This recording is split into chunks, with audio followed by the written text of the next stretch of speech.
In the last section, we were looking at one-dimensional motion. It was either in the x direction or in the y direction. For this section, what we're going to do is we're going to focus mainly on objects that are launched at an angle or they're launched from some height and they follow a parabolic path. And think about this. I mean, you've all seen this before, the path of motion like this. Say you're out on a ledge or you're somewhere above ground level and you kick something off. The motion it would take is it would fall off the ledge like this and it would start to curl toward the ground, like a parabola. Okay, you would fall toward the ground like that. Generally, we're talking about projectiles in this section, and we're going to be looking at objects that move to start either out or up. Either out or up. Sometimes you can talk about them being thrown down at an angle, and that works too, but that's not as common of an application of something. Why is it important to study stuff like this? I mean, think about any application of a projectile. Projectiles are everywhere. You cough, it's projectiles coming out of your mouth. Gross, yeah. You play sports, it's projectiles. You go for you go somewhere around the world on an airplane, it's projectile motion. All the laws you're learning here apply to things that you see all the time. Now, obviously, we're going to use what are called models and modeling with problems. So I'm going to say stuff like, an object is kicked off a ledge at a velocity. You need to think about what that means. What could that actually be? It's not necessarily just an object, but I'm not going to say like, some of these I'll say an airplane takes off at the speed, this angle, blah, blah, we'll figure out the values of the max height, the time of the flight, all that kind of stuff. But in these cases, we're going to look at problems that are really just models of the concepts that can be expanded upon in a larger scale. Again, physics, I keep talking about this. Physics is like the intro to getting into science and engineering and applying math. So if this interests you, projectile motion specifically, if you study something like engineering in college, you take an entire course on projectile motion. It's called dynamics, really. Okay? Objects in motion, objects moving free through space or on the ground level. But the idea here is that this is only a tidbit of what you guys could expect to see if you want to study this a little bit deeper. So we're going to talk about components again, and we talked about components in the last section, which makes this a little bit easier to look at. We're going to talk about the path of projectile and then look at actual math involving projectiles. So some simple definitions. Okay, any object that can be modeled as a point in space, a point. So for example, a rocket takes off and you follow it through space. Well, a rocket has dimensions to it. You don't actually, if you're modeling it, just looking at projectiles, you don't actually care about the size of it. You care about what's called the center of mass. And you imagine that all the mass is concentrated at that location. So imagine if you had a truck, an 18-wheeler. The truck is huge, right? Well, where do you think the center of mass of a truck would be? And this is an open-ended question. There could be several answers depending upon your interpretation. Where would the center of mass of an 18-wheeler be? Where would the center of mass? Like the center of mass of a human, if you look at a human torso, you carry more weight in your legs or in your upper body? What do you think? Honestly, what do you think? Legs. Legs? Upper body. Upper body? Well, I would say it depends. Depends on the person. You've seen people with huge upper bodies and bodybuilders and then tiny legs. So theirs would be upper body. But then you see soccer players with enormous legs and not like huge upper bodies. So theirs would be low. So the center of mass is a function of the actual object. So think about like a truck. A truck itself, an 18-wheeler, if that truck is packed with whole and spring water bottles filled, ruining the earth one day at a time, we'll see that the center of mass would be located toward the back of the truck. But if it's an empty 18-wheeler, the center of the mass is probably located closer to the front of the truck where all the actual mechanical components, the engine, are all located. So center of mass is a function of the actual object. We're going to model it as a point in space, okay, a single point in space. So this person that's running and then jumps for like a long jump is a great image with all the text. I know, it's like one of those 1980 things. She's running and stuff, and she runs for a long jump and jumps. Well, she's jumping up and she's jumping out. But we're not really modeling the entire body. We're modeling, for in this case, this is the origin right here. We're calling that the origin. That would be the center of mass. So the vector extends from the center of mass of a person or an object. So if you drew a box, and later on we're going to talk about free body diagrams, you would draw your vectors right from the center of the box, assuming that it's equally distributed weight. Okay, so imagine like a cardboard box that's empty. Where would the center of mass be? It would actually be right in the center, assuming that all the sides have the same amount of cardboard and tape and stuff. When would it not be in the center? Well, what I'm saying is that there's always a center of mass for all objects that exist. For any object, you prove mathematically, any object has a center of mass. It's where it's located depending upon the actual distribution of the object. For example, So it's not always like in the middle. correct. For this, it would be actually smack in the very center of this. Is there actually any material in the very center of this? No. So the center of mass, believe it or not, is a point in space in which it doesn't actually have to be on the object or part of it. It might be empty space. Now, for an example that wouldn't have a center of mass, that would be normal right here. I mean, this Purell is only filled up to like 3/4. So the center of mass, I'm going to tell you, is definitely below this line of Purell. It's not in the middle here. And this is only the middle of this container. Now, maybe because of this piece of plastic up here, the center of mass is close to the middle. But because of all this fluid, it's got to be a little bit lower. So the object has a center of mass that exists inside of it, whereas the other one was empty space. So for projectile motion, we're going to talk about a free fall with initial horizontal component or just two-dimensional. And what I mean by that for free fall with initial horizontal component, let's see if I have.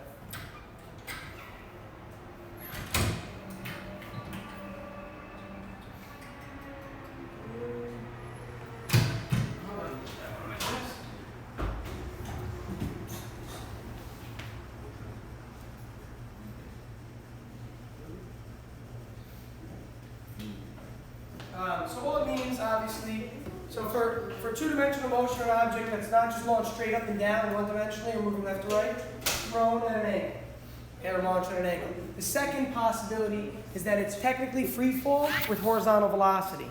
Let me think about this for a second. If I roll this from left to right, does it have velocity in the x or in the y? Which one? X, right? Left to right. Up and down would be y. All right. So as I roll this, it's only in the x. So if I roll this right off the table, when it falls, it's pretty much the same thing in the y direction as just doing this and dropping it. Because think about it. Initially, as it's falling off the table, what did you just tell me? What kind of velocity did it have? It only had x, right? It didn't have y velocity at all. So the initial velocity in the vertical direction is technically 0. That's where that comes from. Free fall, that's what a free fall is, with an initial horizontal velocity component. So this, again, if you guys over there can see, obviously, it falls on a parabolic path. It's a projectile once it leaves the table. What causes projectile motion? What is it? Gravity. Without gravity, you wouldn't have projectile motion. You throw an object, what would happen? Obviously, you couldn't even throw it, but what would happen? Yeah, it would keep going forever, obviously, okay? If there was no gravitational pull from planets. So gravity is really the one thing that causes projectile motion. So what you can think about is this, and these concepts I'm talking about right now are really important to understand. We're going to apply them mathematically. The object itself is only undergoing a vertical force, not horizontal. Like I'm rolling this fine, back and forth, okay? Now, I let go of it and roll it off the table. Yeah, I gave it a force initially. But once I stopped, and once I let go of it, now it's moving on its own. Technically, there's no resistance. There's some friction on the table, obviously. But we could say that the velocity is pretty constant the whole time in the x direction. It doesn't look like it's changing very much. So the effect of gravity is on the vertical motion of the ball. The horizontal motion, whether I rolled it or threw it, would be the same. And that's kind of weird to think about. So let me explain here. Right here, I roll this like that versus tossing it like this. Horizontally, there was velocity this way the whole time. It didn't change. It's the exact same scenario. But vertically, think about it. What happened here? What kind of velocity on the way up would you say it has? What kind? Positive. And then what happens? Negative. And that's all in the y direction. In the y direction. But in the x direction, what's happening? The whole time it's moving like this. It's moving backward the whole time in the x. So the x velocity is always positive in this case. But the y velocity is positive, positive, positive, positive, slowing down, slowing down, slowing down, slowing down. 0 y velocity. It still has x velocity. And then negative y, more negative, more negative, more negative as it falls down. But at the top is when it pauses in the vertical direction only. So in these problems, since you guys have looked at formulas with x and formulas with y, we're going to break up our two components separately, completely. We're going to do them independently and then link them together in the end. So you have to think about what we've been talking about with components with vectors, because that's really what this is. So again, this person jumps at an angle. At an angle means partially in the y, partially in the x. That's what that's showing there in the diagram. Okay. We talked about this already. What is the difference in the two projectiles or the paths? What do you think one is accounted for that the other is not? What do you think one of these may be accounting for while the other is not? What's something we might say, we could kind of consider that negligible. It really doesn't affect the motion. But in reality, it does, and that's what this diagram is demonstrating. Would it be like the angle of one tail or head? That's a good idea. So one could be the angle. I could totally see that. One shoots at a higher angle, one at a lower angle. So the higher angle goes a little bit further. That's one possibility. There's several answers to this. So what I want to get your opinion. Like wind? Air resistance, wind, the blue path, assuming no air resistance, the black path, assuming that there is air resistance. Yeah, maybe the ball itself is different. They look different shades, so maybe the mass affects it. We're going to assume now, so this is why I wanted you guys to say all this stuff. Good. We're assuming the angle does affect it, so we'll talk about that. We're assuming the mass doesn't affect it, and we're assuming air resistance doesn't affect it. So we're not going to take into account air resistance, but you really should. That would affect your horizontal velocity.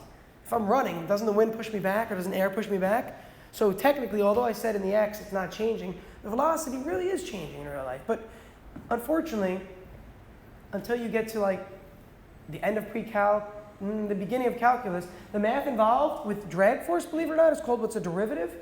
And it involves a little bit of calculus. It's not extremely hard, but for the sense of any high school physics course, you assume air resistance is negligible. Even AP physics you still do, which is kind of interesting to think about. First time we actually started including in engineering was when I was in like my sophomore year in fluid mechanics, because you study fluids and how they resisted motion.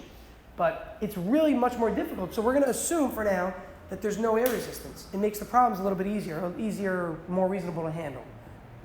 All right, so let's talk about this for a second. Actually, I want to wait on this, because I have an idea. I bought a cool new apparatus, and I want to show you guys something. But I haven't had a chance to set it up, so I'm going to come back to this in a little bit. Okay, I'm going to come back to this diagram in a moment. So let's look at this first example. A bridge is 300 meters above a river. So I use Tom Cruise a lot in these examples. I don't know why. This is like 3 years ago. I started making problems up, and I was watching, I think, what's the new movies he's in now? Reacher? Jack Reacher, yeah. Yeah. Oh, yeah. So I remember, I saw, when I was younger, it was Mission Impossible. Remember those? Like 1, 2, and 3. So I always thought of him as like a nut. So I'm thinking about in this case. And then when he went on Oprah, he went crazy. So this is just great. So Tom Cruise jumps off a bridge to avoid a sticky situation he's got himself into. He jumps off the bridge by running off the edge in the horizontal direction. In the horizontal, right? You gotta know your words. Vocabulary is extremely important in this class. He's running horizontal. Now, if he hits the surface of the water after a horizontal, keyword, horizontal displacement, another keyword, of 50 meters, what is the velocity with which he jumped? What was the velocity with which he propelled himself off that ledge? So the best thing to do in these problems is to start with a diagram. It really will help you. Visualize what's going on. So here we go. We've got the bridge up here. We've got the body of water down here. And we've got Tom Cruise up here. Okay? He runs, and it says clearly, we have to look at our words here. It clearly says that he runs with a, where is it? Horizontal, in the horizontal direction after a horizontal displacement. And the bridge itself is 300 meters above the river. Those are the key words that we have to include in our diagram somehow. So let's label our diagram. So where would 300 go? Where would I draw 300? Right behind the bridge. Yeah, between the bridge and the water. Agreed. What else can I label? What else? George? Like he's 50 meters, I guess, like out into the water. Very good, George. 50 meters out is where he lands, so we can draw the path already. So this is pretty much our situation right here. Now, there's one last piece, is that he's running in the horizontal direction. So remember I rolled the softball off the table a moment ago? When I rolled the softball off the table, you guys all agreed that the velocity of the ball was only in the horizontal direction. It was only in the x, and I agree also. Again, roll it back and forth. This is only in the x direction. As soon as it leaves the table, it starts to pick up velocity in the y. But initially, what's the velocity in the y then? If it starts, 0. It starts to pick it up. Again, right now, x direction only. So the instant, remember I talked about this like with impact velocity? It's the instant before it hits the ground. It's the velocity. So you're measuring, VF right there. Then it hits the ground. It's the instant before. Well, it's the same thing here. So Vx, the horizontal velocity, is the velocity the instant before it leaves the table.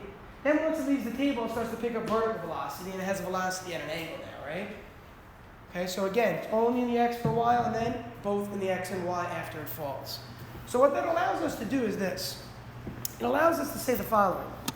We can assume in the y direction vi is 0. So let's draw two directions. Let's make like a table. And this is what we're going to do for all these problems. And if you trust me and you follow what I'm giving you as a guideline, I promise you this will not get difficult. If you write chicken scratch all over the paper and you're not organized, you're going to lose your mind in these problems because you need to be organized here. Now, and this is the approach I've always taken with this. This is the approach my high school physics teacher showed me, actually. The directionals can be thought of independently, completely and separately independently. So list your givens for each direction. Try it on your own real quick. List some givens for each direction. What's the x value numbers? Can I write down what's my acceleration in the x? What's my acceleration in the y? What's my displacement in the x? What's my displacement in the y? What's my time in either case? What's my initial velocity in either case? Do I have a final velocity in either case? List what you know in either direction. Try it on your own, see where you can get. Spend about 30 seconds, read through the problem, list what you think you need to write down. So this kind of sounds like No, it's not a proof at all. It's not even anything like a proof at all. This is what we did in section 3.1 and 3.2, where I told you list the givens, list the desired variable, and then put the equation. But we're just doing it with two directions. That's the reason it looks like a table. It's not statement of reasons. It's not a proof whatsoever. Trust me.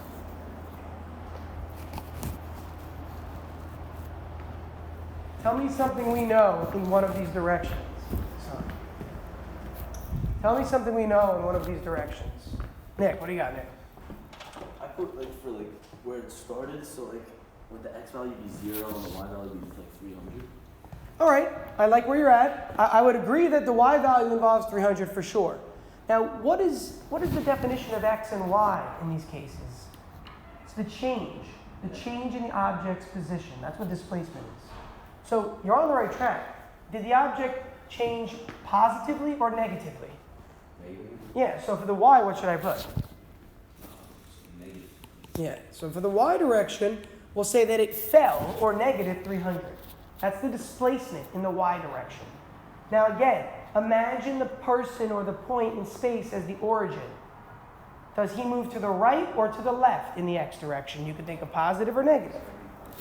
Yeah, it's going to be positive 50. So again, if you need to do this, go ahead and draw this if you'd like to. Maybe draw yourself a little XY axis to keep track of what's going on. And think about where he's moving. He's moving positive in the x, but which way? Negative in the y. Do you see what I'm saying? Use your quadrants as your directionals like with vectors, the same way. Think of the person as the origin. For once, you could think of somebody could think of themselves as the center of the universe.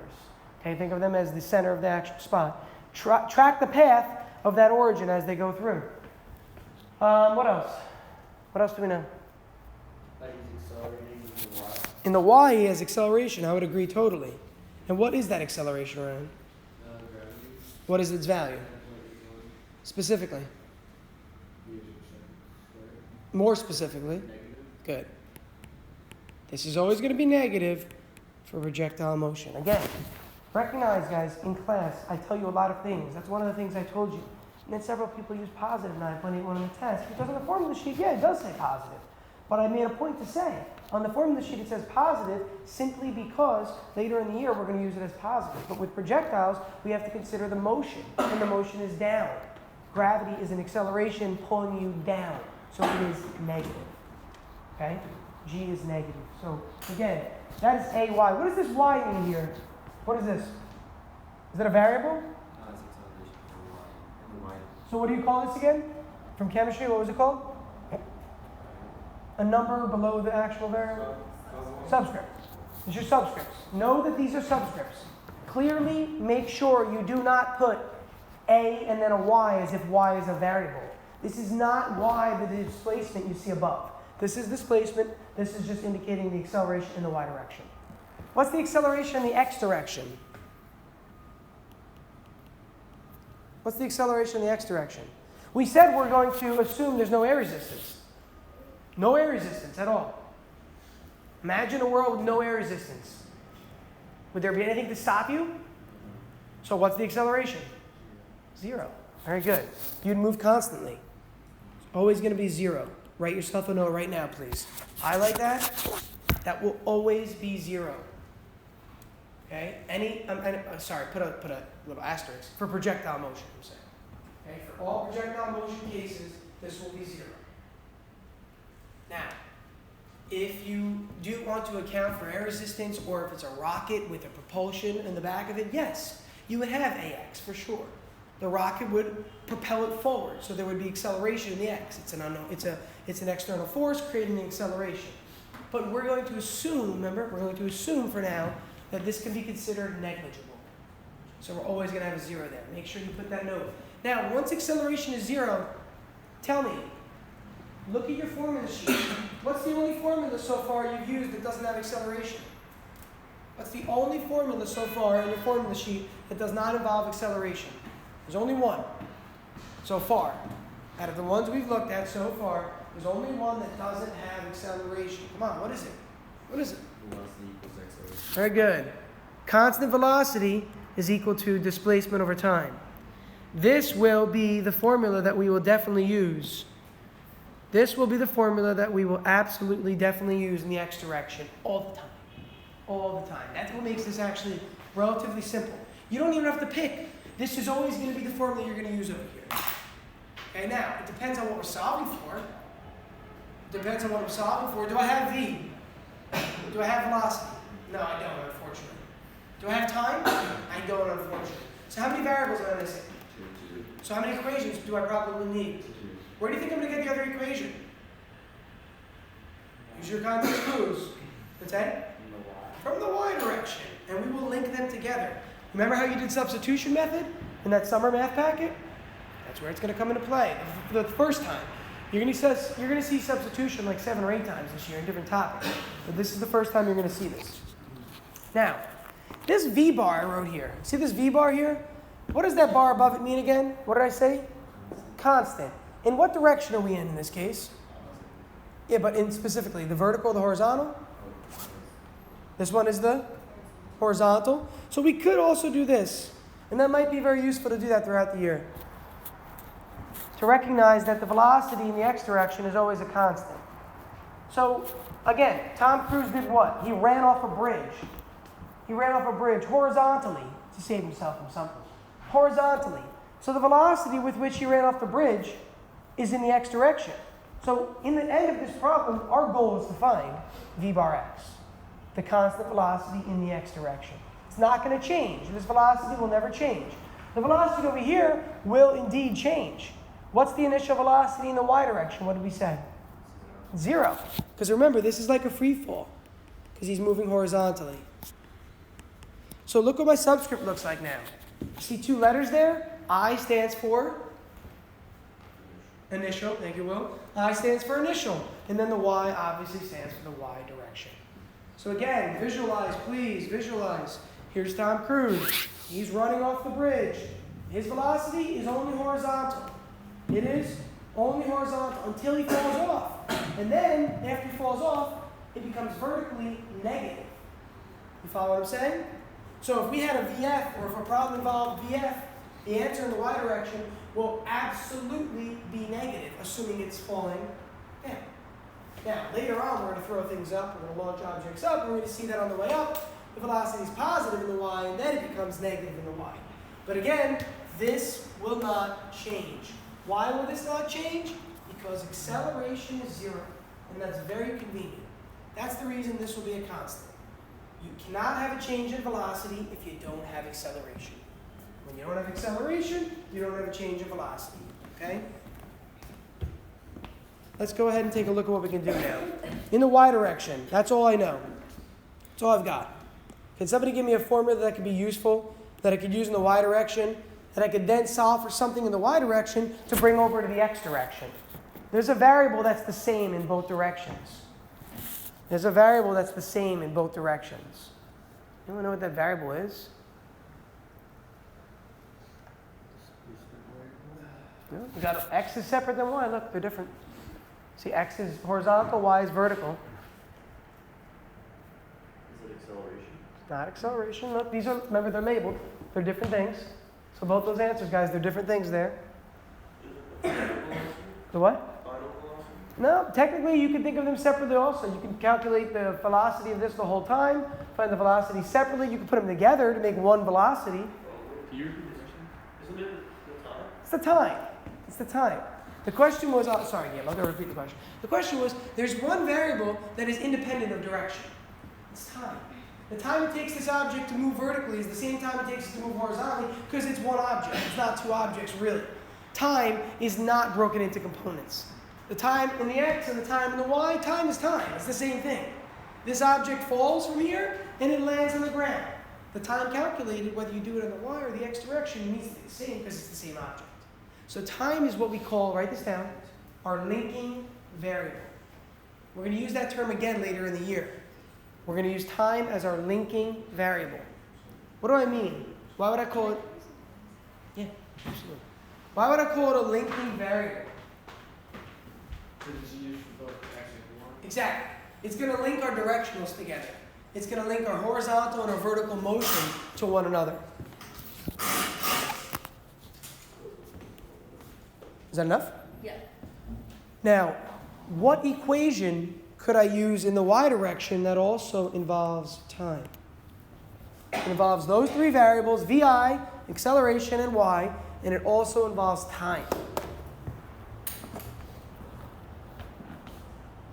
Look at your formula sheet. Don't look at me. I can't telepathically give you the answer, right?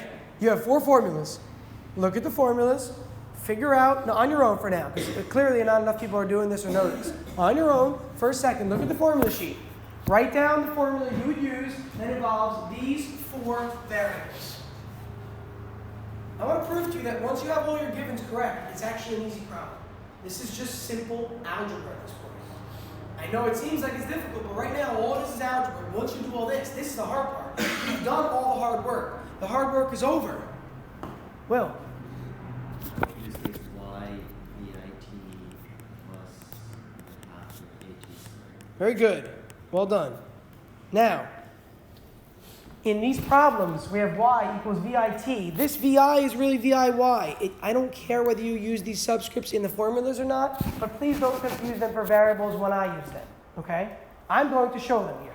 If you don't like to do that, that's fine. Some students last year got confused by it. But I'm always going to put subscripts because I know I'm looking at my y direction right now. So VIY is one entity. It's a quantity, 0. So what do I do when something is 0? Do I care about it? If something is 0 and it's going to multiply other things, do I really care about it? Because 0 times anything is? 0. Thank you. So I'm going to plug a 0 in right here to show you, 0 times time is 0. That drops off. So put that little symbol. Remember I showed you the symbol? It just means it goes to 0. Okay? You could just drop it off. You don't have to put that symbol. I don't care. It doesn't matter. You could do this. You could just simply go right to the next line. Now, looking at this formula, you know y. That's the vertical displacement of negative 300. You know AY. That's negative 9.81. You could easily solve for time.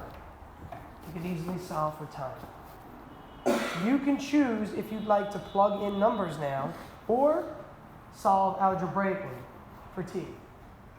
I'm going to solve algebraically for t. So to get rid of a 1/2, I multiply both sides by 2. The 2 and the 1/2 cancel. I've got 2y now equals a sub y t squared. If I want to get rid of a sub y, I'm going to divide by it. I'm only showing this now. I'm not going to do this in the future, FYI. Those cancel. So I've got 2y over a sub y is equal to t squared. When I have something squared, how do I get rid of the squared? Square root it.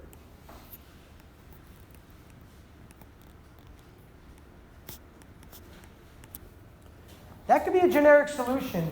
And you might have seen this solution when you did your problem set, because a couple problems that were dropped from rest, if you wanted to calculate time, that was the exact same solution. It was radical 2y over a. Again, it was radical 2y over a. Plugging in numbers, y is negative 300, ay is negative 9.81. Plug those numbers in, calculate what's going on under the square root. Then go ahead and square root it. We're going to get, what are we going to get?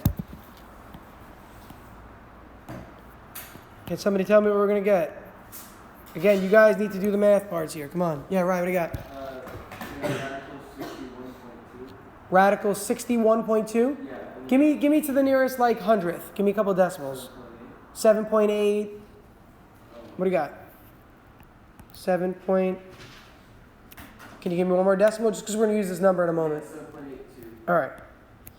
See, again, we're going to use this value in a little. Where are we going to use it? It's our linking variable. So we're going to link it over to the x direction.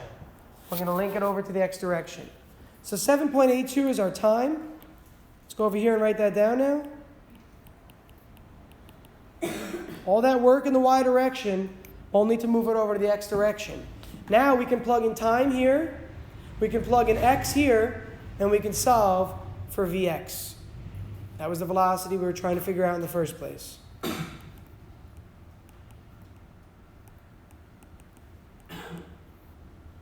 It's 7.82 seconds. That's not a 5 at the end there.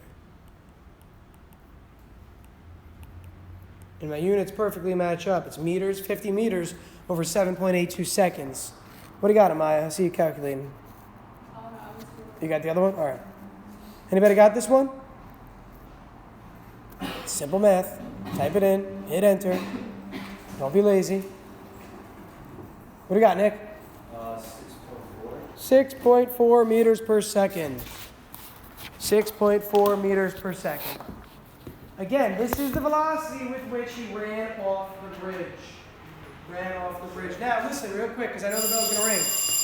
The homework for this section, you can't do it all right now. You cannot do it all right now. But you can do what's called horizontally fired projectiles. So if a problem involves an angle for now, don't do it in the homework. But you can do the problems that don't involve angles. You see what I'm saying? If it's launched at an angle, don't do that yet. If it's launched horizontally, practice that one tonight, please.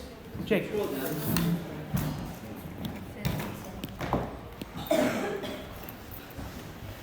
And for those who are thinking, maybe outside the box, yes, you could have taken this expression actually here and plugged in for time. Instead of getting a number, you could have taken this whole expression, root 2i over a, and plugged it into the formula itself. Think about that, Hudson. It's a little bit different aspect, but it works better. This is how I put 3-4 in my Okay.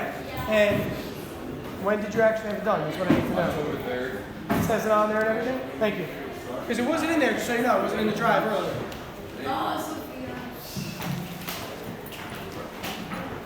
Be very careful.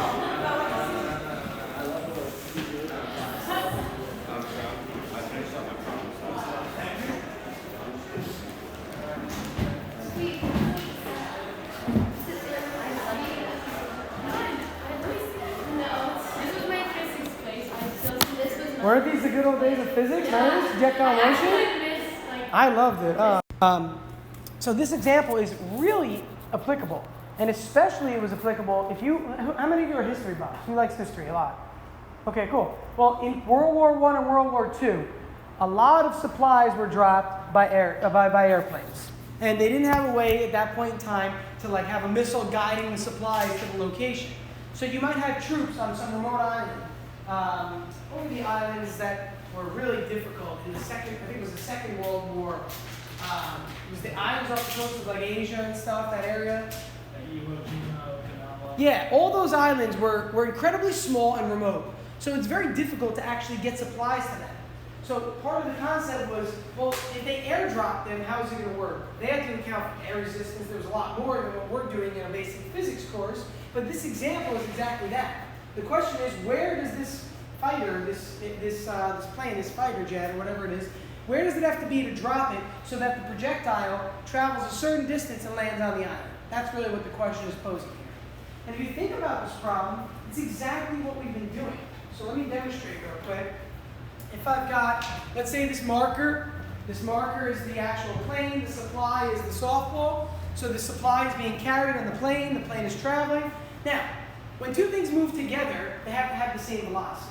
And if you think about it, when you're on the subway, when you're on the train, if the train is moving at 20 miles an hour, how fast are you moving? 20 miles an hour, because you're on a moving platform. So if I think about it this way, here's the plane, it's traveling, it's got the supply, it's moving together, and then what does it do? It drops it, right? So if I do this fast enough, it's obvious. moving, it's moving, it's moving, it drops. And a lot of you can notice that I dropped it here, but where did it land? Over here. So clearly, there's some horizontal displacement. Just like Tom Cruise ran off the bridge, right? He ran off the bridge like this. He ran right off, and there was horizontal displacement where he landed. So when I'm moving as an airliner or a plane and I drop an object, the velocity is going to be in this direction. It's going to be in the horizontal direction. It's not going to be in the vertical direction. The vertical direction will be a free fall. It's going to be a free fall because it's like I'm dropping it. And here you can see it says drop package. So it's obvious in this problem that VIY is going to be 0.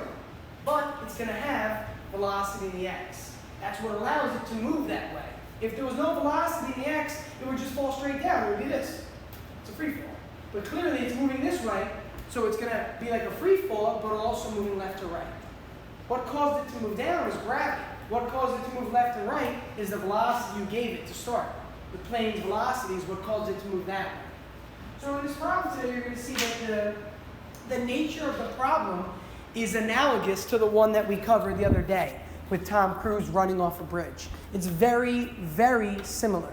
And I did that on purpose to show you that these kinds of problems, although they may be written differently and it's a new scenario, it's really the same approach each time. Okay, it's really the same approach.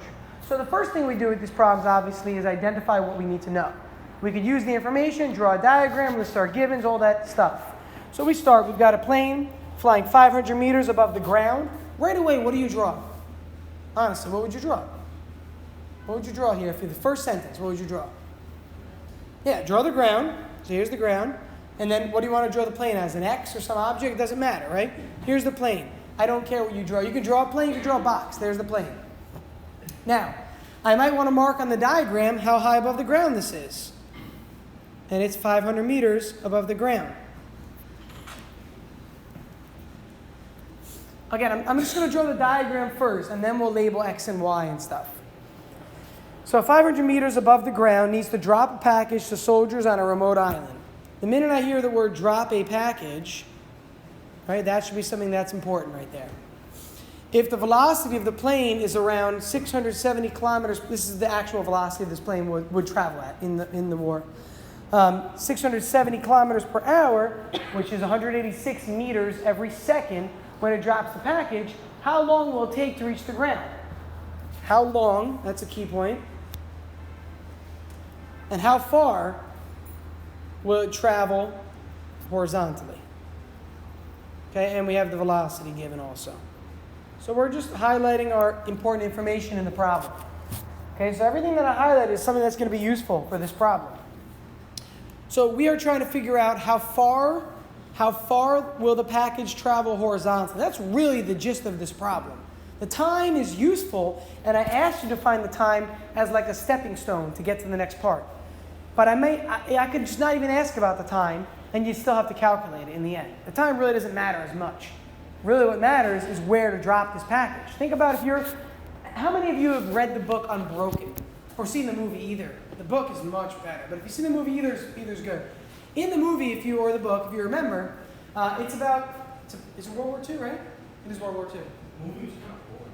I didn't like the movie personally. I love the book. The book was so detailed. It was really kind of graphic also. It was extremely detailed and graphic. Who just popped onto my iPhone? Yeah, you codes in.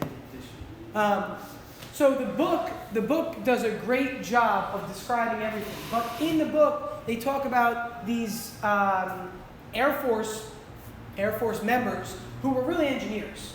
And what they would be doing, it's not exaggeration, they would be calculating the exact location of when they should drop bombs and where they should drop the bomb from. Because at that point in time, when you used to drop bombs on places, the bomb would just drop. It wouldn't move forward. It wouldn't move left to right. Yeah, it would move forward because of the plane, but it didn't have a propulsion behind it. Nowadays, with drones and stuff, it's a whole nother game. Drones don't just drop objects. Drones are actually, they launch a missile. That missile is then guided. The missile has a guidance system on it to be able to launch. Drones are actually really terrible when you think about what they do to people. But in the war, they would just drop these objects and they'd have to land at certain locations. So you had engineers on the actual fighter that were figuring out the exact time and location in which they should drop it so that it would land at an exact location. And if you screw up that by a little bit, you're maybe a half a second off. A half a second over a longer period of motion creates like maybe a mile difference. So instead of bombing a location that has all these troops, now you're bombing like innocent civilians. So it was a big deal that you actually did this right.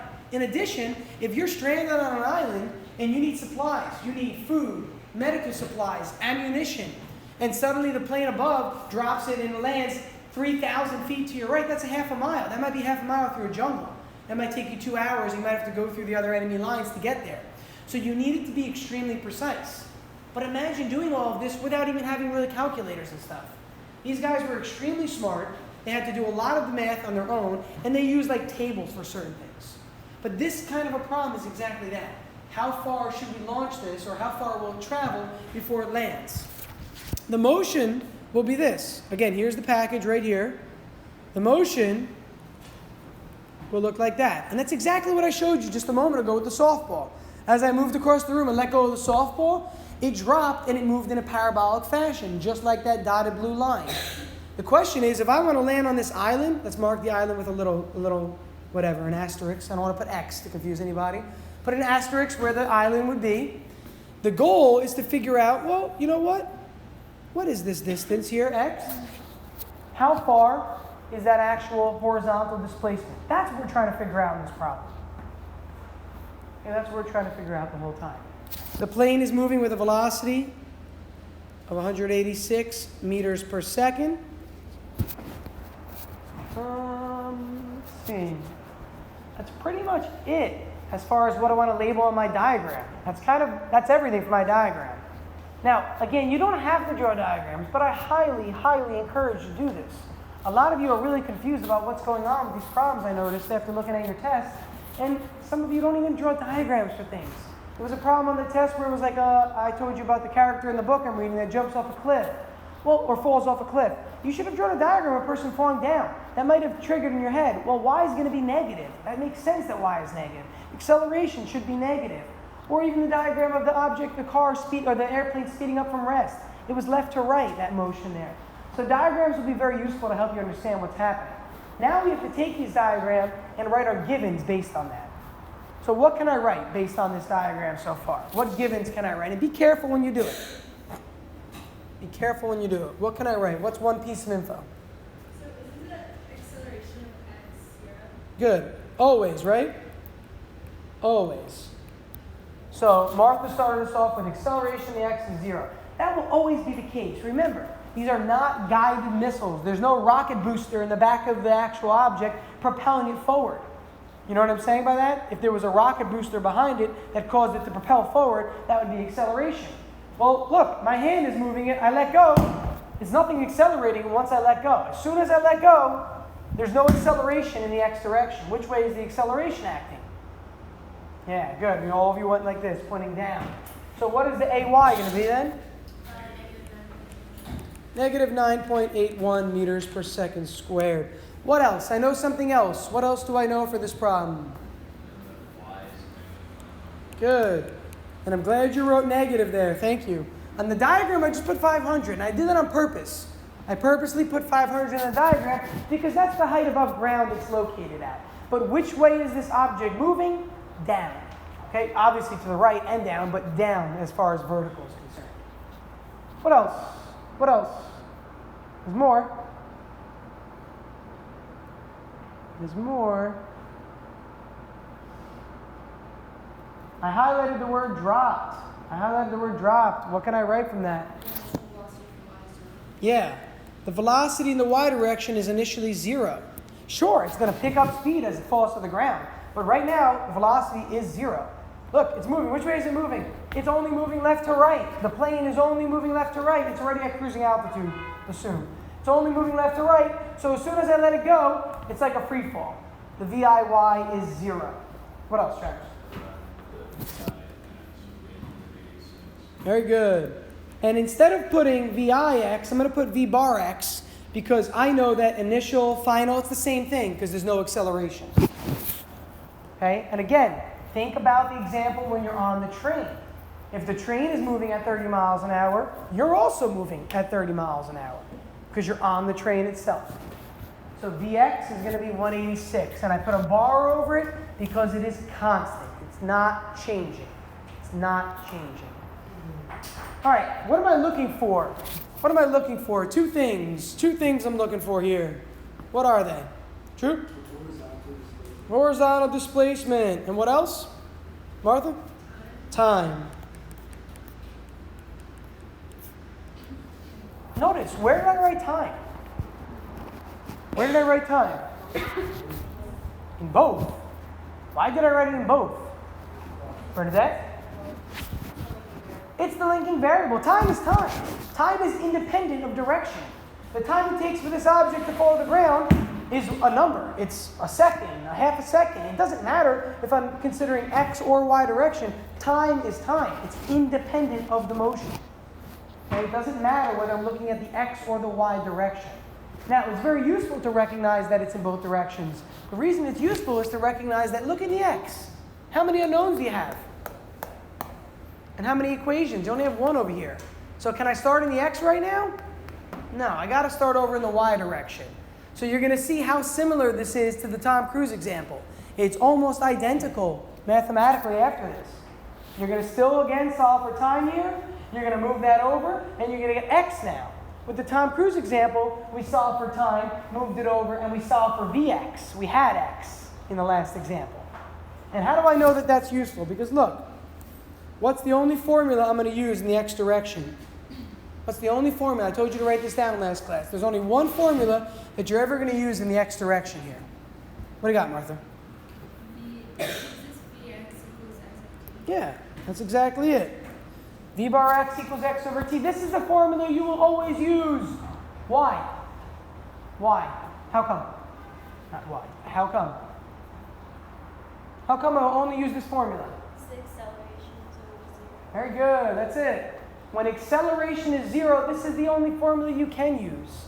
All three of the other formulas involve acceleration. Yeah, you could technically use one of the other ones, and somebody actually asked that in the other class, if you just set a equal to 0. That works too. The one with x equals vit plus 1/2 at squared, you could actually use that over here as well. But the 1/2 at squared drops off because a is 0. And you get the same exact formula. Let me show you what I mean by that. Ernest was the one who asked this. God bless you. Ernest asked the following question. He said, can't we just use this formula also in the x direction? And I was like, yeah, you can, but you have to do one thing. And he said, yeah, just set acceleration to 0. And he's right. If you drop this off, what are you left with? Well, cross this whole thing off. It's gone, right? This is the exact same thing. Try to see that it's the same. Rearrange this. Solve this for x. How would you solve this for x? What would you do? Multiply by t. You get v times t, right? V times t. It's actually the same formula. So really, this formula here comes from this one, but it assumes that instead of vi, it's a constant. Okay? So it doesn't matter theoretically, but what I recommend is that you use the one that we have here. V bar x equals x over t, just because it's the formula you're always going to use for projectile motion. Now, again, with the Tom Cruise example, we solved for this. Do you remember that? We tried to find out the velocity with which he should jump. We had this number. It was given. It was 50 meters off the bridge. We solved for time and moved it over. Now, we don't have this number anymore. We're going to solve for x, but we're given v bar x this time. So because I don't have either of these two, I can't use this formula yet. So what I'm going to do is I'm going to go over to this direction. I'm going to try to find time, plug that in. I know Vx. I could then solve for x. Okay, so how do I find time in this direction?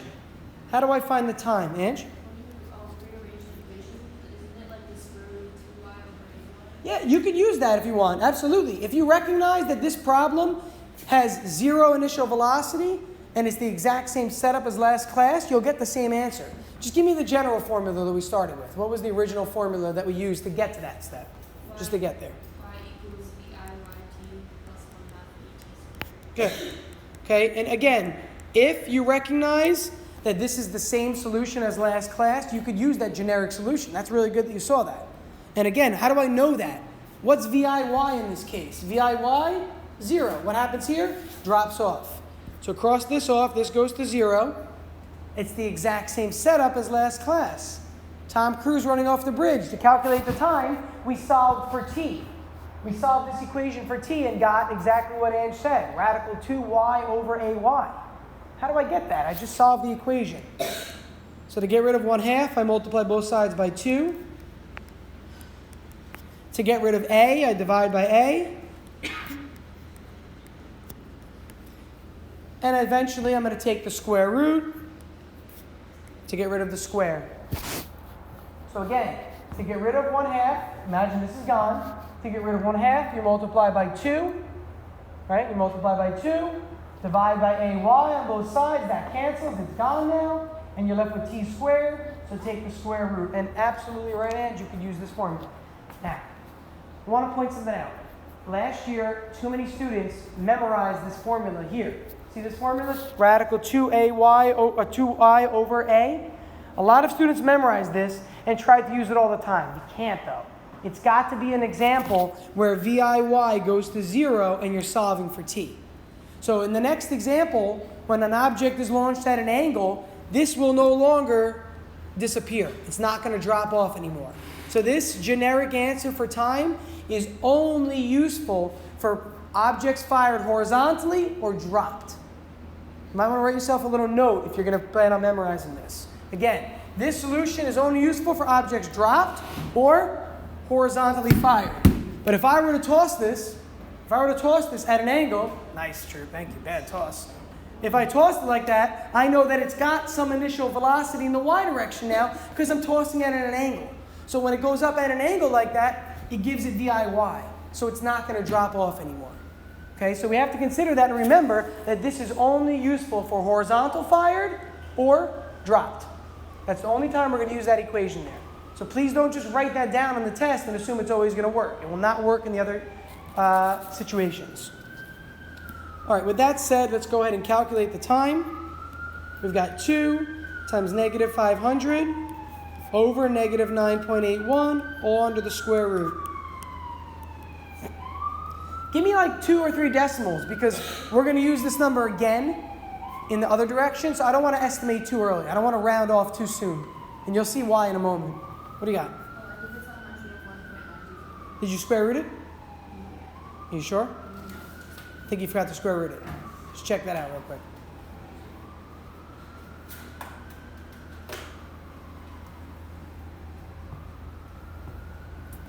Please check this. Please check this.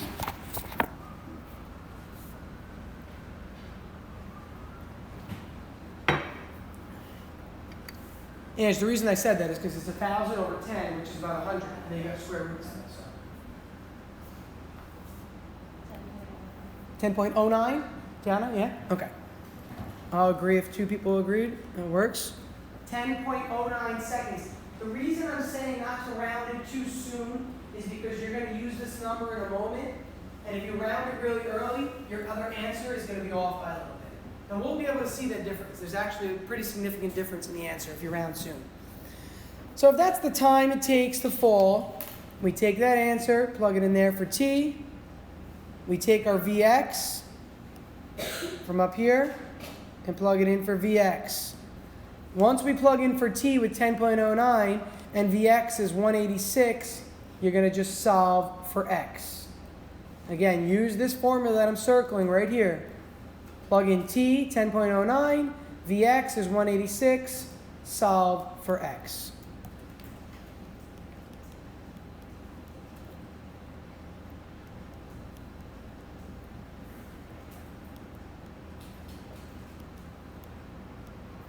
So 186 meters per second times 10.09 seconds gives me how many meters? How many meters of horizontal displacement?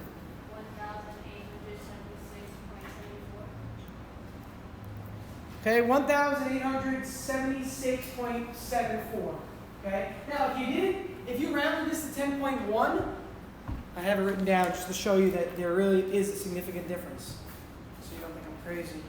If you rounded this to 10.1 and then use that number, you would end up getting 1878. Off by almost a meter and a third. That's a pretty big difference, actually. If you're dropping an object from an airplane up here and you miss it by a meter and a third, it can have a huge impact on where it lands. Okay, it can be a very big difference. So precision of numbers becomes important depending upon the scenario. So if any of you are, in college, become engineers or science majors of some sort, whether it's physics, bio, or chem, your precision is actually very important in your answer. And you'll learn later that you don't round at all. You keep exact answers. Or you do what I would have done, and this is something a little bit different. See this expression right here? Let me circle it on the iPad so you can see it later. See this expression right here? That's what time equals, right? So what could I have really done? I could have taken that whole expression and plugged it in right here for time.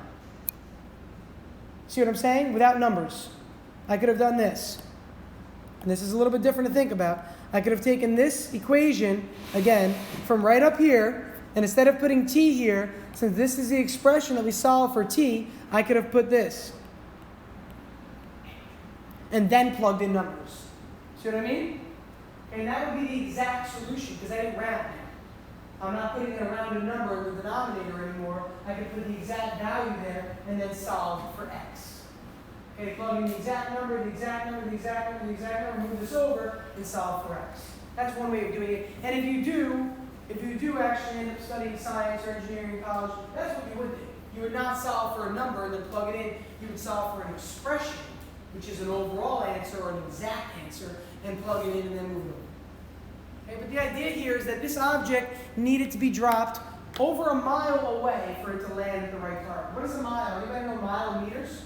Who are runners here? What do you got? Yeah, it's like 16. Is it exactly 16 or is it? No, it's not. I think it's around 1,600 meters. Okay, around 1,600. So this is definitely over a mile. I know in feet, because we study feet, 5,280 feet. But for miles, for meters, it's around 1,600. So this is pretty much more than a mile. Think about that for a second. That's really kind of crazy. This object is dropped here, and it moves a mile before it hits the ground, a full mile. Now, do you think it's that easy?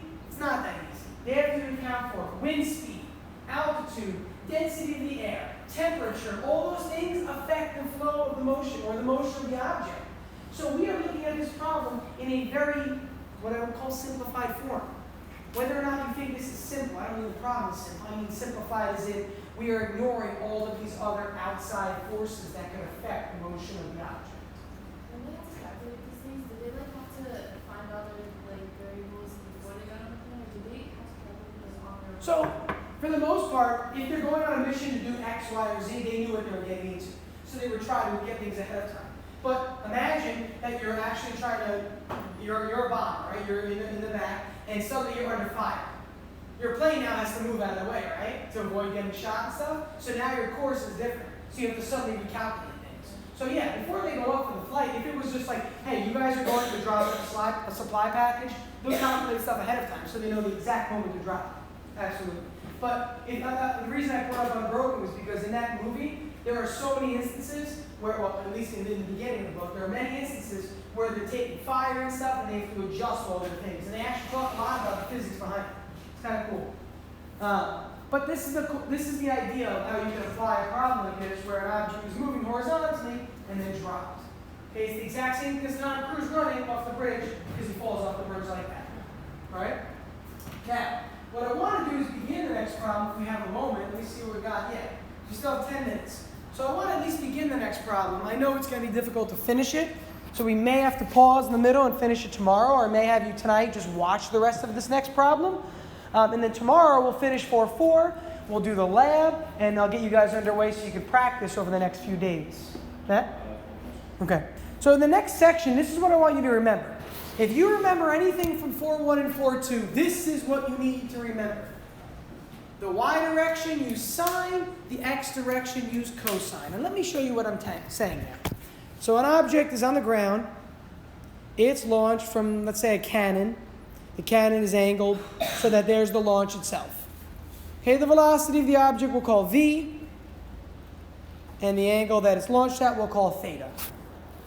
So go back to triangles, back to what we did in 4-1 and 4-2. If I remember, and I think back to I think I used a long jumper, right? I used the long jumper as the example. When a long jumper has to run and jump, the long jumper not only jumps forward, but jumps up. It doesn't make sense to jump, right, where this is jumping forward, this is going to look really weird. This is jumping forward. That's what jumping forward is. It's pretty much walking. That's not really jumping. Jumping out, you have to really jump up and actually cover a distance vertically and horizontally. That's what's happening now. So when a projectile is launched, it's launched forward and it's launched up at the same time. How do we represent that? We represent that with a triangle. You make a right triangle. So we draw this here, and we draw this here. In blue, we have the vertical velocity. In red, we have the horizontal velocity. And this is what we've been trying to get at the whole time. This is the adjacent, right? VIX is adjacent. That's where cosine comes from. VIY is opposite. Opposite refers to sine. So you don't have to rederive this every time. I don't want you to. I don't want you to waste time using your trig every time. Remember that x is cosine, y is sine. They're alphabetical. That's all you have to remember. X comes before y, cosine comes before sine, alphabetically. Okay, so remember those two things have correlation. Now, if the velocity of the object leaving is, say, 10 meters per second, it means that part of it is x and part of it is y. They're not going to add back up to 10. And you know that because two legs of a triangle don't add up to the third. The squares of them add up to the third. What theorem is that again? Pythagorean theorem. So keep that in mind. If your velocity to start is 10, and you get VIX turns out to be 9, and VIY turns out to be 8, and you're like, whoa, 8 plus 9 doesn't equal 10. That's not weird. That's normal. That's completely normal. Now, the squares of them should equal the third, so 8, 9, 10 doesn't really work. But 5, 12, 13 works, or 3, 4, 5 works. They're Pythagorean triples from geometry. So the VI, this direction, this might be 5, this might be 3, this might be 4. And that works. That's an example of something that would be useful in this class. But I'm not going to have you memorize triples. You're going to use the angle, and you're going to use the initial velocity. But what I want you to remember is that part of it is in the x, part of it is in the y. Okay, part in the x and part in the y. Once we do the lab tomorrow, it's going to become a little bit more clear, so that will help for sure to see this. But for now, this is what I want you to remember, that when you launch at an angle, you're launching out and up. Out and up. Unless you launch at an angle down, then it'll be out and down, right? Or left and down, or left and up. Depends on the problem itself. Okay, so let's take this knowledge we have right here and carry it into the next example. Remembering also that this right here is constant. This is not constant. What's going to happen along the way? It's going to slow down, it's going to slow down, it's going to stop vertically, and then it's going to start to become negative. Whereas this, the whole time, will be the same velocity. It's moving to the right the whole time. So in this example, I go back to Tom Cruise. So Tom Cruise strikes again in a new action movie. He has to leap from the top of one building to the top of another building. The second building, the one he lands on, is 4 meters away and 2.5 meters below the original building. After getting a running start, remember on the bridge he ran right off the ledge? Now he's running and jumping at an angle. So he's running, he's running, he's running. Somehow he manages to jump off the top of this one building at an angle of 15 degrees. He does that with a velocity of 5 meters per second. And the question is he going to make it to the rooftop? Is he going to land on the rooftop, or is he going to hit the side of it and fall down? So it's very useful to draw a diagram again.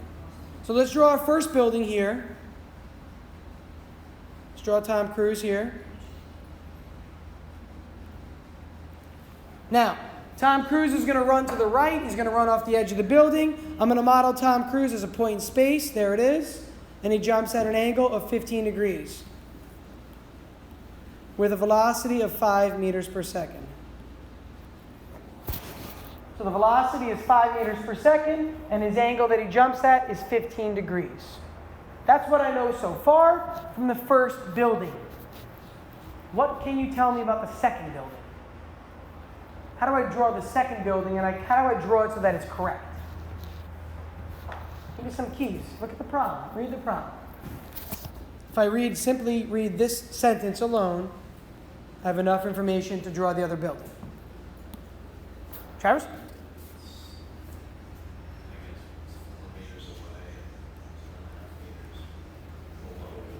So how do I draw the second part? The 4 meters away, most students get, right? 4 meters away. Exactly, shorter. That's all you have to do. Draw the second building here, and draw yourself a little arrow with 2.5 meters as the distance. Okay, that's the second building right there. And the question is he going to make it to the building, or is he going to fall down the alleyway and hopefully grab onto a ledge? He probably would, of course. But in case he doesn't, he falls to his death here. So does he make it here or not? That's the question we're trying to figure out. Now, this was where, in the other class, we had not, I wouldn't use the word disagreement. We had a question of which way we're going to solve this problem. And there's two ways to solve it. So it doesn't matter which way to solve it. So I can approach this two ways. How might I start this kind of a problem? I'm just giving you an open-ended thought. What am I really solving for? Because it says, will he make it? Right? You see what I'm saying? Is this saying the time? No.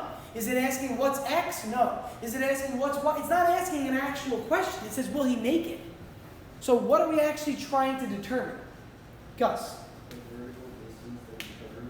The vertical distance that he covers. Perfect.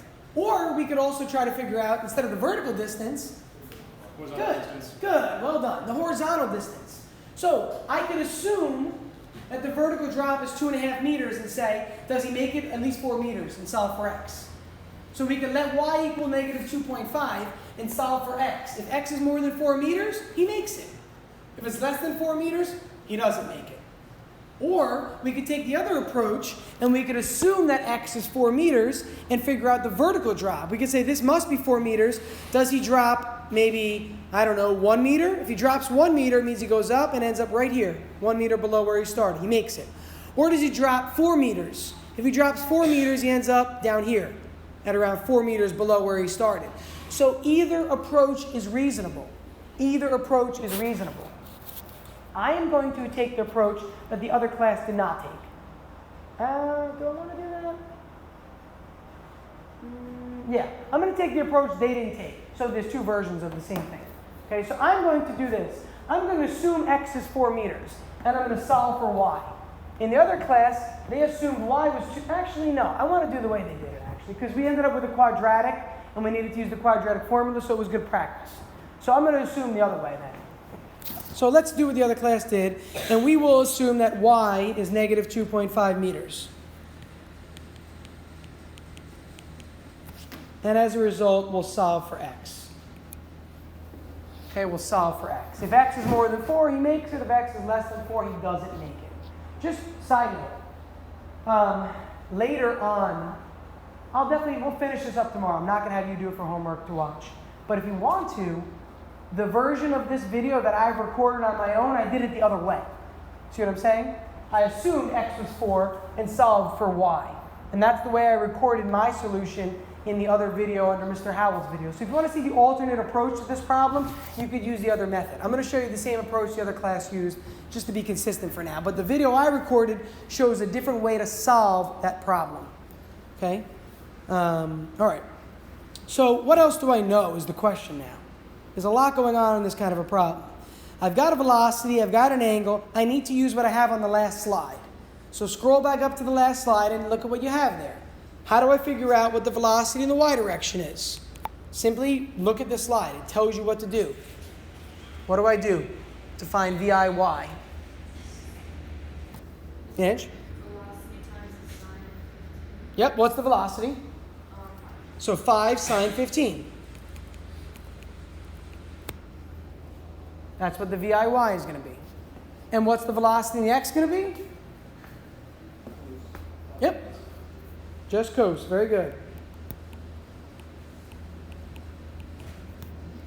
Again, we have velocity in both directions because of the fact that this person, object, whatever, is launched at an angle. No longer horizontally, no longer vertically, but both horizontally and vertically. Now, remind me again, what's going to happen to this number throughout the problem? Is it going to change? Why not, Matt? You said no right away. It's a constant. What is 0 in this direction? Always, what is 0? Acceleration. Let's write that down. Perfect timing. And the y, negative 9.81. We will finish this problem tomorrow. Okay? We'll finish this off tomorrow. When we finish it tomorrow, we'll go on to some more projectile motion, and then you'll do the lab. Okay? Keeping in mind that this homework will not be due till next Monday, but keep in mind other dates coming up. Monday, homework and lab. next Friday, which is the 28th, your project. So you got to keep these things in mind. Start looking at that over the next 4 or 5 days. You have a lot of time to practice. Use the object to practice in here if you need to. Come on in and use it. The pegs, remember, the pegs are above the printer in the cabinet. The pegs are located above the printer if you want to practice. Keep it for now. I'd rather you add on. I'll mark you down the phone. Thanks, Hannah. Okay, we said that we're trying to figure out if x is going to be more than 4. If it's more than 4, then what happens? Tom Cruise makes the jump. If it's less than 4, he doesn't make the jump in time. Okay, we're saying that the vertical displacement is negative 2.5 because one building is 2.5 meters below the other. That's where we left off last class. We talked about how the velocity is at an angle of 15 degrees. So the velocity in each direction is different. In the x, it's going to be the initial velocity of 5 times the cosine of 15. In the y, it's going to be the initial velocity of 5 times the sine of 15. That is going to be the same for the rest of the projectile motion problems. Whenever you want Vix and whenever you want Viy, you will always use those formulas. V cos theta, V sine theta, respectively. A is always 0 because there's no acceleration in the x, no wind resistance. AY is always negative 9.81 in the y direction because that's gravity. Now, at this point in time, we need to still consider what equations we can use. In the x direction, what is the equation we're going to always use in the x? It's one equation. We used it in the last example on these notes also. Martha, what is it? Why? How come? How come I use this equation? Come on, quick answer. How come? You should know this. We talked about this. We talked about it with the horizontal stuff. You got to practice your homework. I told you to get a head start on the horizontal homework. Horizontally fired objects. It was the same reasoning. Why is this the equation that we use? Same hands all the time. Same hands. Come on. You can look in your notes and see why. Matt, help me out. Is it because there's only constant velocity? Yeah. Why is it constant? Because the y, but one of them don't have velocity. Not velocity, the other word you're No, using. acceleration. Yeah. When the acceleration is 0, you have constant velocity. This is the constant velocity equation. This is the one we're always going to use with no acceleration. With acceleration, we have 3 choices. Those 3 equations that we looked at for the last test. Okay? In the y direction now. In the y direction, I might choose any of the 3 equations, but I have no information about final velocity. The problem is not asking about final velocity at all. So I'm probably not going to use the 2 equations with final velocity, which leaves you with only 1 equation. The same one we used with the other examples earlier. What equation is that? What equation? What do you got?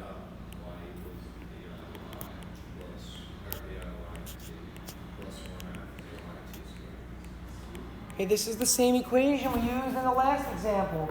We're going to use it whenever we're not looking for example, max height. If you're looking for max height, you set VF equal to 0, and you're going to use one of those other equations, right? VF squared equals VI squared, that stuff. Or VF equals VI plus AT, that stuff. But when we're not concerned with VF, this is the equation we're going to use in the y direction. Now, what are the unknowns? What are we trying to figure out in this problem? What are we trying to figure out? Where's the question mark? Come on. What are we trying to figure out? What are we trying to figure out? Where do you see a question mark? I see a question mark. It's obvious. Hello? X, the displacement. Can I find X? Can I do it in this equation alone? Why not? You're all saying no. Time. We don't know time. We know V bar X, that's given, 5 cos 15. I could take that number right here, and I know that that's going to go right here. So that's a good point to recognize that right away. That would go right in there, 5 cos 15. But we don't know X, and we don't know time. And we want to find X, so to find X, we need to find time. To find time, what direction am I going to look toward? The y direction. Let's take a look toward the y direction. In the y direction, we've got the following.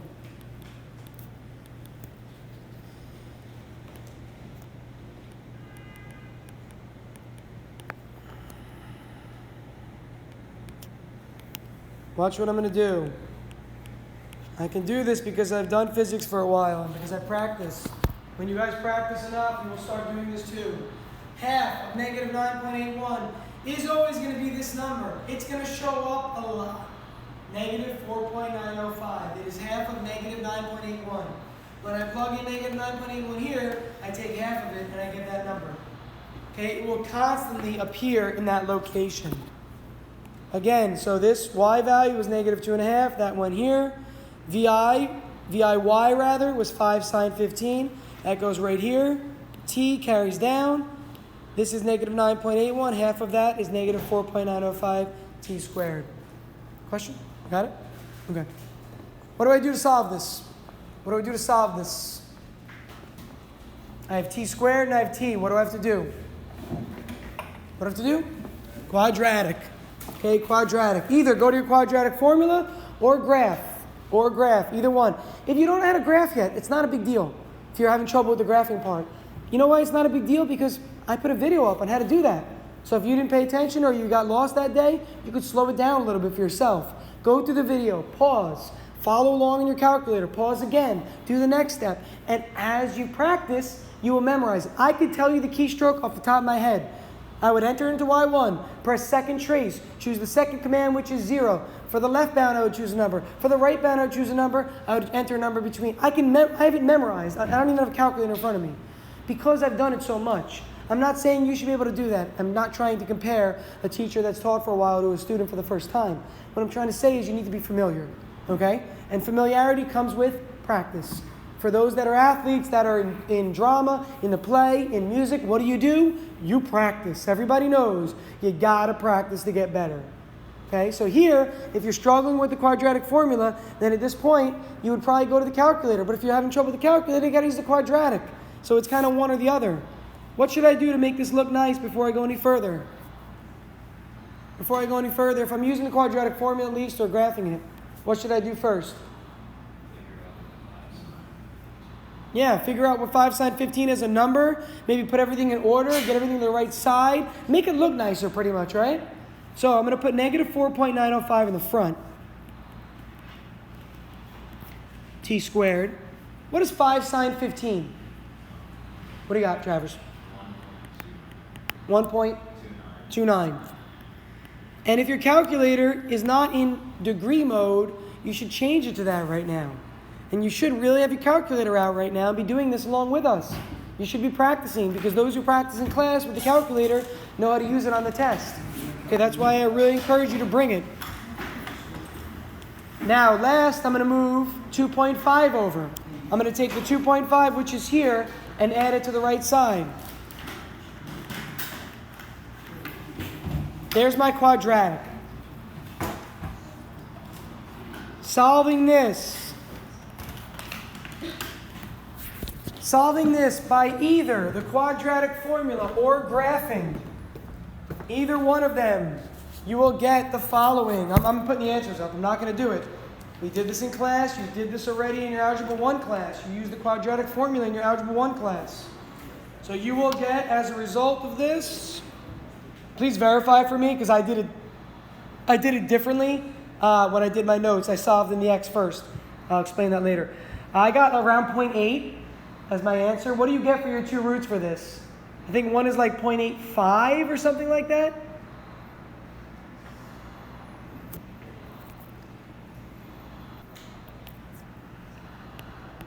And some other negative number which I don't care about. You see what I'm saying here with this? You get that? With the quadratic formula though, make sure you don't just drop an answer. Find both until the very end, then drop the negative answer.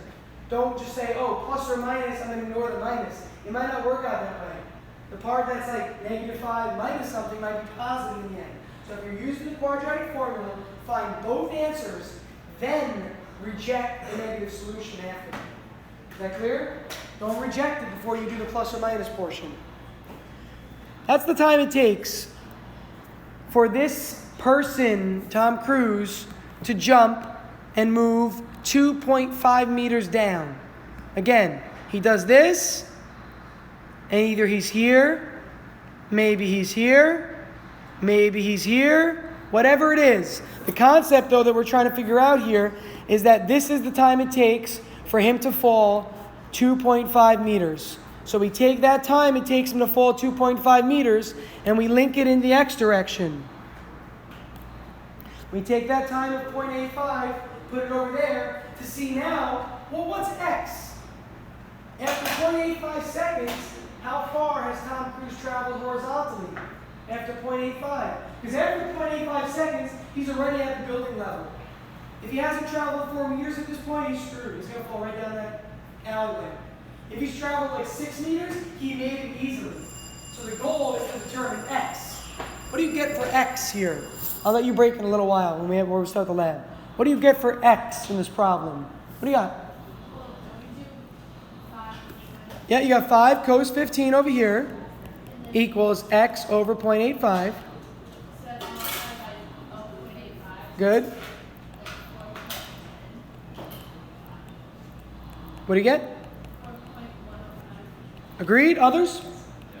I got around 4.1. I got around the same thing. What does that mean? What does that mean? Give me a statement. 3 words. He made it. 4 meters is the gap. How far did he travel? 4.1 meters. He just made it by 10 centimeters. 10 centimeters about this far. It means he literally landed on the edge of the building with his foot like that, on the very edge. I'm sorry, Jim. Okay, on the very edge of it. 4.1 meters, 10th of a meter beyond where he had to go. What if this answer had been 2 or 3? He didn't make it. He didn't make it.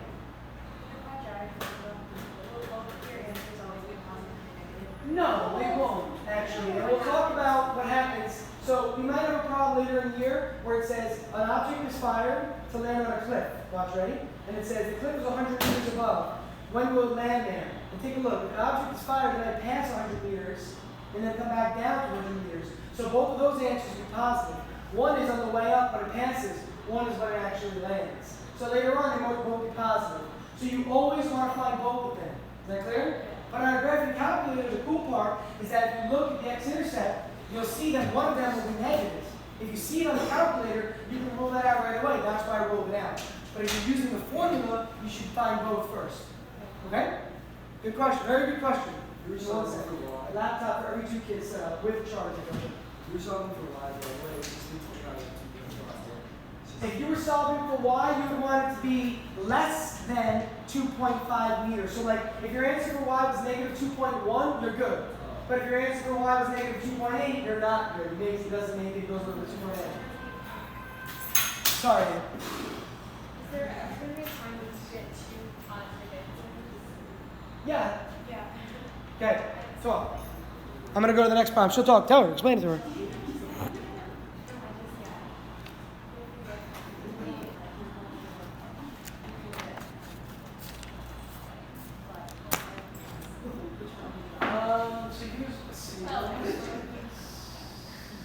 I do. I'm going to start with this problem. In the other class, we got halfway through it. And then I'll give you the rest of the period for the lab. I'll go over the beginning of the lab. I'll tell you what I want you to be doing over the next few days. Now, it's the all gold one. All gold. No hand roll. Anthony's going to come by. Yeah. Might be open, right? Is that open? Anthony's going to come by and give you a laptop for every 2 people. Please log in while you're waiting. Please don't get distracted while you're waiting. Is that clear? While you're waiting, log in. Make sure that your login credential works. It doesn't leave it right away. So that as soon as we start the lab, you can open up what we're going to use. 2, 2, 2, 2, 2. Jack and when you go, you guys work together up here. Atticus and Maddie work together. You guys back there work together. Just work with the person next to you for now. Eventually, I got to start doing randomization. I'm going to start doing that. You're going to aspire to do that. See if you pick a card. I will start doing that. For now, just for the sake of time, we're going to do that. Open up the laptop. Turn it on. If it's not turning on, you might need to plug it into the ground. Those back desks are not plugged in. So you guys have to plug in directly to the ground. See the ground below you? Whereas these desks up here, I think are plugged into the ground. You can plug into the chargers in front. Okay, these are not plugged in. So if these are dead, you might have to plug them into the ground. But they should all be kind of charged. I had the other class charger last time. So turn these on and log in. Log in, but also focus on this problem. I'm going to start the next problem, okay? It's charging me. And guys, if it's not charged, just raise your hand. If it doesn't even turn on, raise your hand. Anthony will come by with another one. I will give you a break in your waiting room. In about 5-10 minutes, I'll let you go, okay? If it's not charged, simply give Anthony a nod. He'll come by with another one. Okay? Or you can come. He'll give you a charger you guys can plug in because this is connected. All right. This next example is about salmon or fish. I'd love for you to take about 30 seconds or so. Draw yourself a little diagram. Okay, draw yourself a diagram of a salmon jumping up like this to a certain height. And draw the labels on the diagram. Label your dimensions. List your givens. List what you're looking for. Go through all that process. Take about a minute to do that, please. Now, on your own, you're trying this. So again, list your givens. Write a diagram. List what you're looking for. You need a charger? Okay, I'll get one. Jack, did you do this already? Yeah. You're good. That's fine. Leave it there. Good. Again, once you log in, stop focusing on the computer, guys. Do not mess around on the computer. You're going to lose it, and you have to do it on your own. Go right back to your iPad. So we might either plug it into the ground, or I might even actually, I'm going to move it up here so when you guys start, I'll have you sit right here. Is that cool? I can plug it into this desk right here. So once we get started in the lab, just slide up here. And plug this into the table so that they can log in up here and then they'll move up here. Unless there's one that's fully charged still. Are those all dead or are those charged? So give me a charger, plug it into the table for now for here.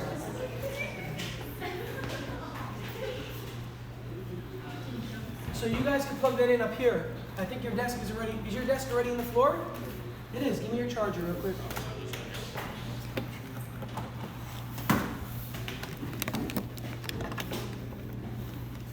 Hey, who else needs a charger? Good? Yeah. All right. Any other chargers? Okay.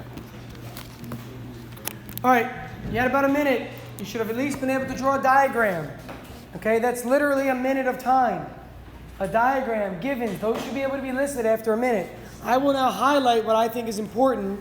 Tell me if you highlighted the same things. So first, we know that the salmon is jumping. So that's good to know. That they're jumping, we know there's going to be some motion. Second, starting 2 meters from a waterfall. That's really important. And the waterfall is 0.5 meters high. That's also really important.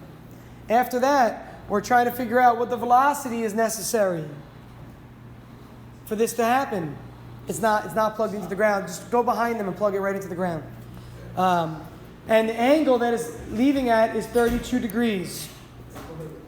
So how does this problem differ from the last one? That's my first question for you. How is this arrangement different? In the last problem, what were we trying to figure out? What were we figuring out in the last problem? What was our goal? What did we try to figure out in the last problem? Okay, but more generic of an answer. Yeah, you found out X and Y, but what were we really trying to find out? What did it ask us? If he made the jump, right? If he made the jump, which is why, as Lucinda just said, that's why we were looking for X or Y. Again, did he make the jump? What does this problem say? We're trying to figure out if the fish made the jump? No. The fish made the jump, right? That's the whole idea here. What are we trying to figure out? How much velocity was? Yeah. What is the velocity? What's the necessary velocity to make that jump? What is the launch velocity to escape the pull of gravitational pull of the Earth? This is the same problem. I know it sounds weird, but rocket scientists use this kind of stuff all the time. What is the velocity necessary to escape the Earth's pull? It's called escape velocity. Okay, that's what that's called, escape velocity. Problem set, please. Work on it. So our goal here is to figure out what VI is. That's the goal. What velocity does the salmon have to jump with to make this actual jump? What is VI? So if you're drawing a diagram, let me show you what my diagram would look like. It doesn't have to be fancy. You don't have to draw fish and water. Here's mine. Okay, here's the salmon. It's a great looking salmon. It's a dot. It's very easy to draw. Now, the salmon is jumping up to a waterfall, a little like, you ever seen this before? Salmon jumping upstream? They jump up to different levels to get to the next level. Like a waterfall itself might drop. Salmon are actually strong enough that they can jump up to the next level. So the waterfall might be coming down from here, and the water's coming down, the water's falling off the edge. I don't care about that water falling off the edge. So I'm going to erase that for now. And I'm just going to draw what looks like a cliff. It's a waterfall, same thing. The salmon is jumping at an angle of 32 degrees. The height of the waterfall is 0.5 meters. Not drawn to scale. I'm just drawing a sketch. This is not drawn to scale. The distance the salmon jumps away from the waterfall is 2 meters away. When the salmon is 2 meters away, it jumps. So that's my diagram for this problem. Question is, what is VI? What is VI? Okay? With what velocity does the salmon need to jump to make it? I'm not asking for VIX. I'm not asking for VIY. I'm asking for VI. So it's going to be a little bit difficult here because we have to think about cosine and sine is going to be involved also. Okay? So we start with our given statements. What's x? What's x in this problem? Y2? No, how come? How come it's 2? Because they're 2 meters away from Yeah, the fish starts here, ends up here. Well, look, it moved 2 meters horizontally, and how far, Gus, finished it up vertically? 0.5. Those are the two givens right there, as far as dimensions are concerned, right? Acceleration, always write them, always.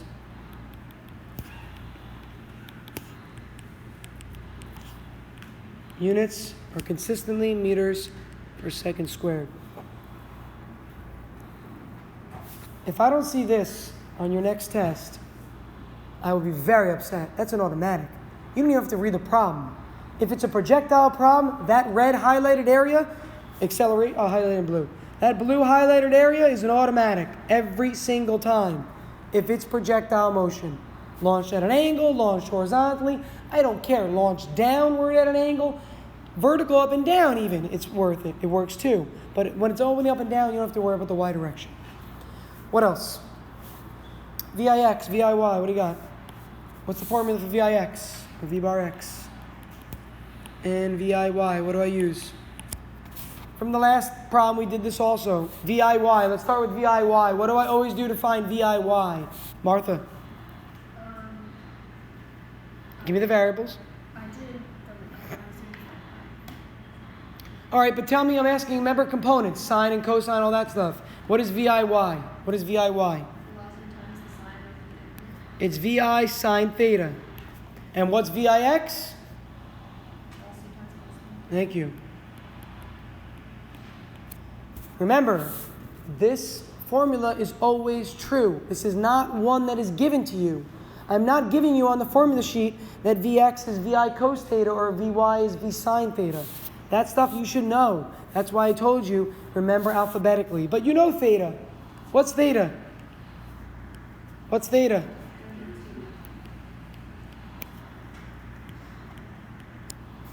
Okay? Do you know Vi? I heard no right away. How come you know you don't know Vi? Exactly. Vi is the variable that we are trying to figure out right here. Okay, Vi is the one that we're trying to figure out right there. Okay, that's our goal, to figure out Vi. That's where this problem is going to get tricky now, you're going to notice. Vi is in how many locations? 2 locations. I personally happen to see Vi right here. Oops. It's annoying me. I see VI right here. Okay, and right here. So that's where this problem could get a little bit tricky.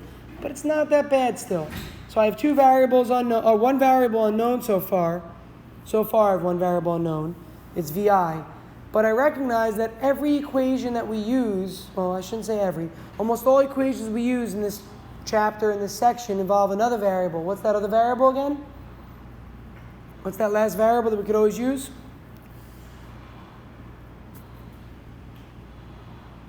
What's that last variable? Not velocity, not acceleration. What's the other variable, Jack? Is it time? It's time. It's time. The problem says nothing about solving for time, but there's a good chance we're going to need to know what time is. And let me go through that so I can show you. Okay, and I'm going to demonstrate now how you can figure out that you definitely need to know time. So we continue. Let's press on with this problem.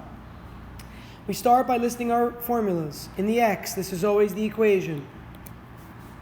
Well, what's v bar x? What's v bar x? It's constant velocity, yes, but I mean, what can I replace it with based on my givens? Look above. Above the formula, what can I replace v bar x with? Yeah, this is v bar x right here, everybody. I'm circling it for you. That's v bar x. Plug that in right there, please. X is 2, and t is unknown.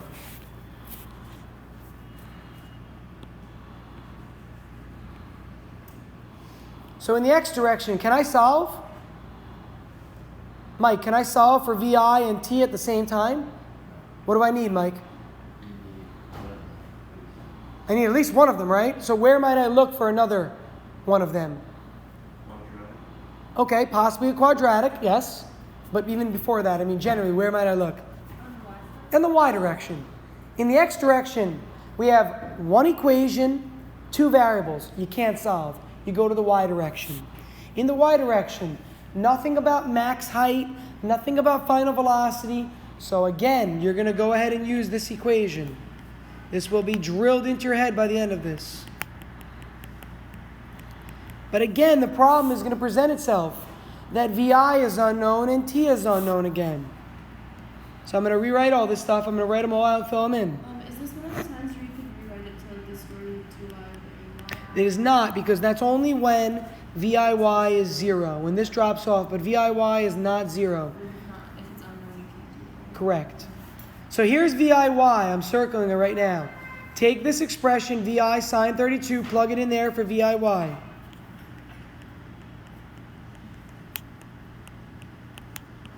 That's the coefficient for t. That's the coefficient for t. Now, what's 1/2 of negative 9.81 again? What's that number I said? You probably keep memorizing. Very good. Negative 4.905 t squared.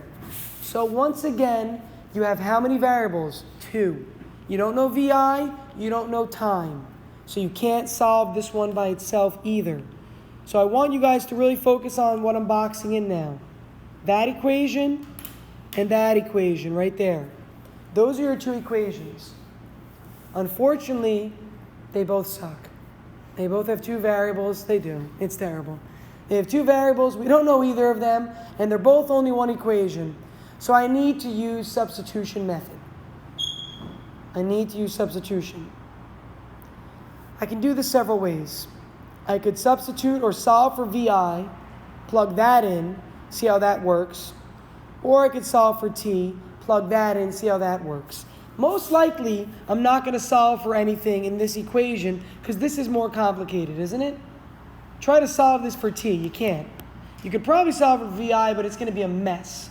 I would solve this equation for either VI by dividing by cos 32. Once you get VI, plug it in there for VI as an expression. Or solve this equation for t by switching these two locations. Remember how we could flip these two? Remember that earlier in the year I told you guys that? You could flip these. Flip this whole thing with this whole thing. So rewrite this next one as this.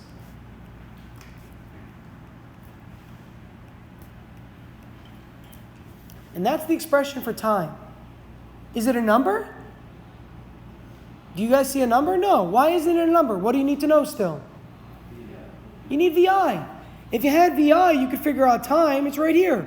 If you knew VI, you could find time. But you don't know VI. But this whole expression is time. I'm going to take this entire expression right here and plug it in for time there and there.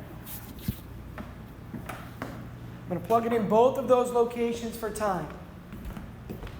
When I do that, I'm going to get one equation. 0.5, I'm actually going to, let me write it over here a little bit further. I'm rewriting this equation right now. I'm rewriting this equation, but instead of t, I'm plugging in this whole expression.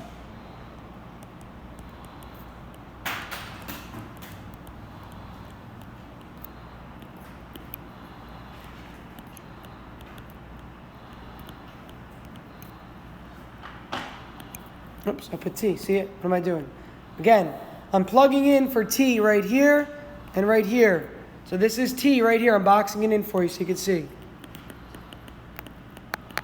And this whole thing is squared now.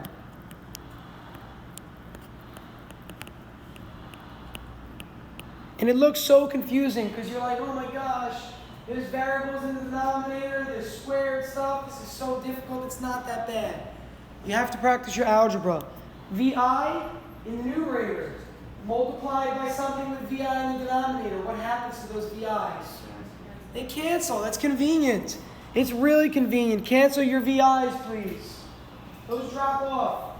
Leaving VI only here.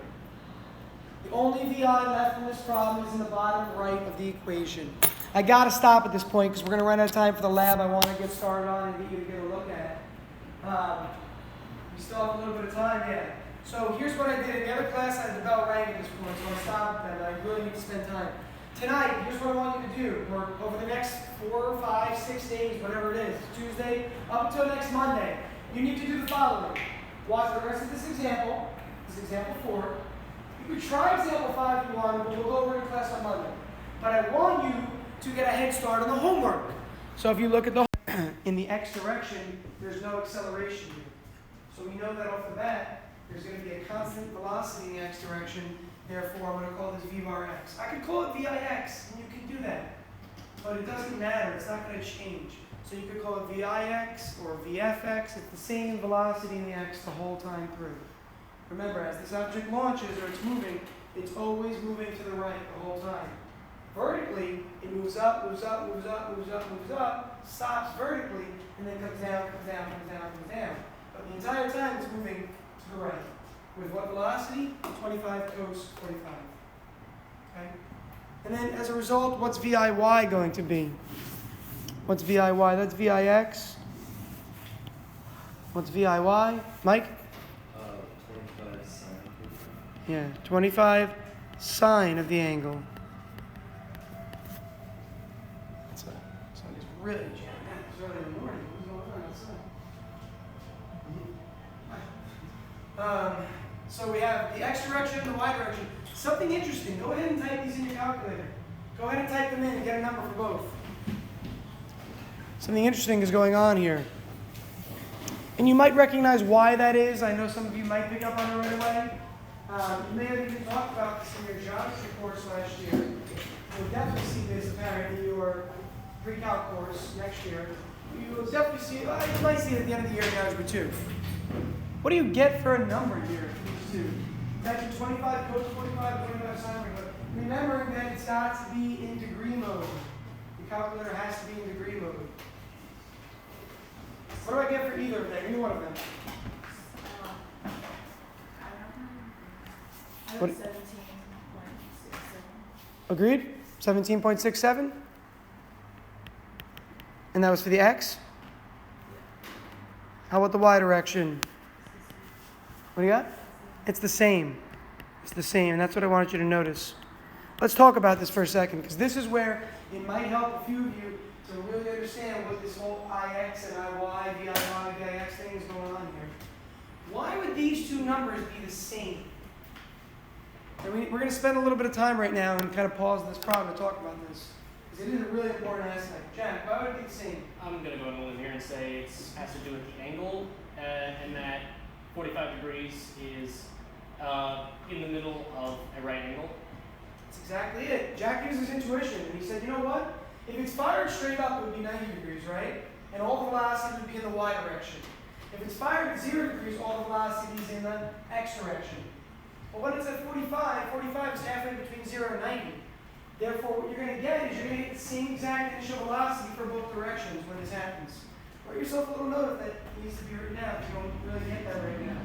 At 45 degrees, VIX and VIY will always be the same, because the velocity is split. Part of it is in the y direction, part of it is in the x direction. It's not split like half and half, right, obviously? Notice they're not, God bless you, notice they're not 12.5 each. It's not like you're taking the 25 and saying 12 and a half for the x and 12 and a half for the y. It doesn't work that way. Trigonometry is not proportional in that sense. You can't just say half of it in one and half in the other.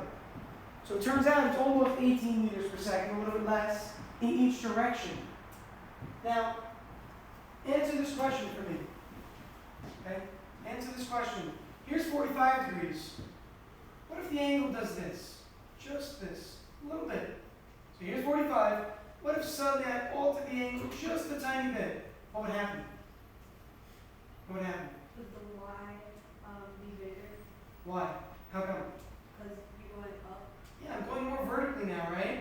So imagine the angle is above 45. This number, VIY, would absolutely 100% be greater than VIX when the angle is above 45. Because above 45 means you're more in the Y direction, aren't you?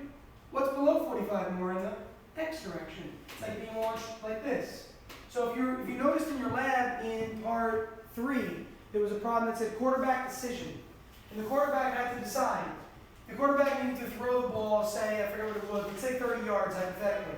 And in professional football, a quarterback can attain a 30-yard pass in two ways. By throwing a low, short pass, or by throwing a high pass that comes up and comes all the way down. Now, if it's a short pass, the quarterback is most likely going to throw it at a low angle. Because if a quarterback launches it straight up, what's going to happen, obviously? Everybody has all the time in the world to get in place. But if it's a Hail Mary, what are they going to do? On a Hail Mary at the end of the game, what do you see all quarterbacks do? Yeah, they toss it with a really high angle, meaning a lot of VIY, because it gives it more hang time. And it sits in the air, and then it comes down, allowing their players to get to the end zone, to even take an attempt at catching the pass. But on a short pass, the quarterback is not going to throw it like this. Doesn't make any sense. They're going to throw a quick pass over the middle, right? They say it's a slant over the middle. They're never going to throw the ball and throw it right underneath it. They're going to throw it like a line drive.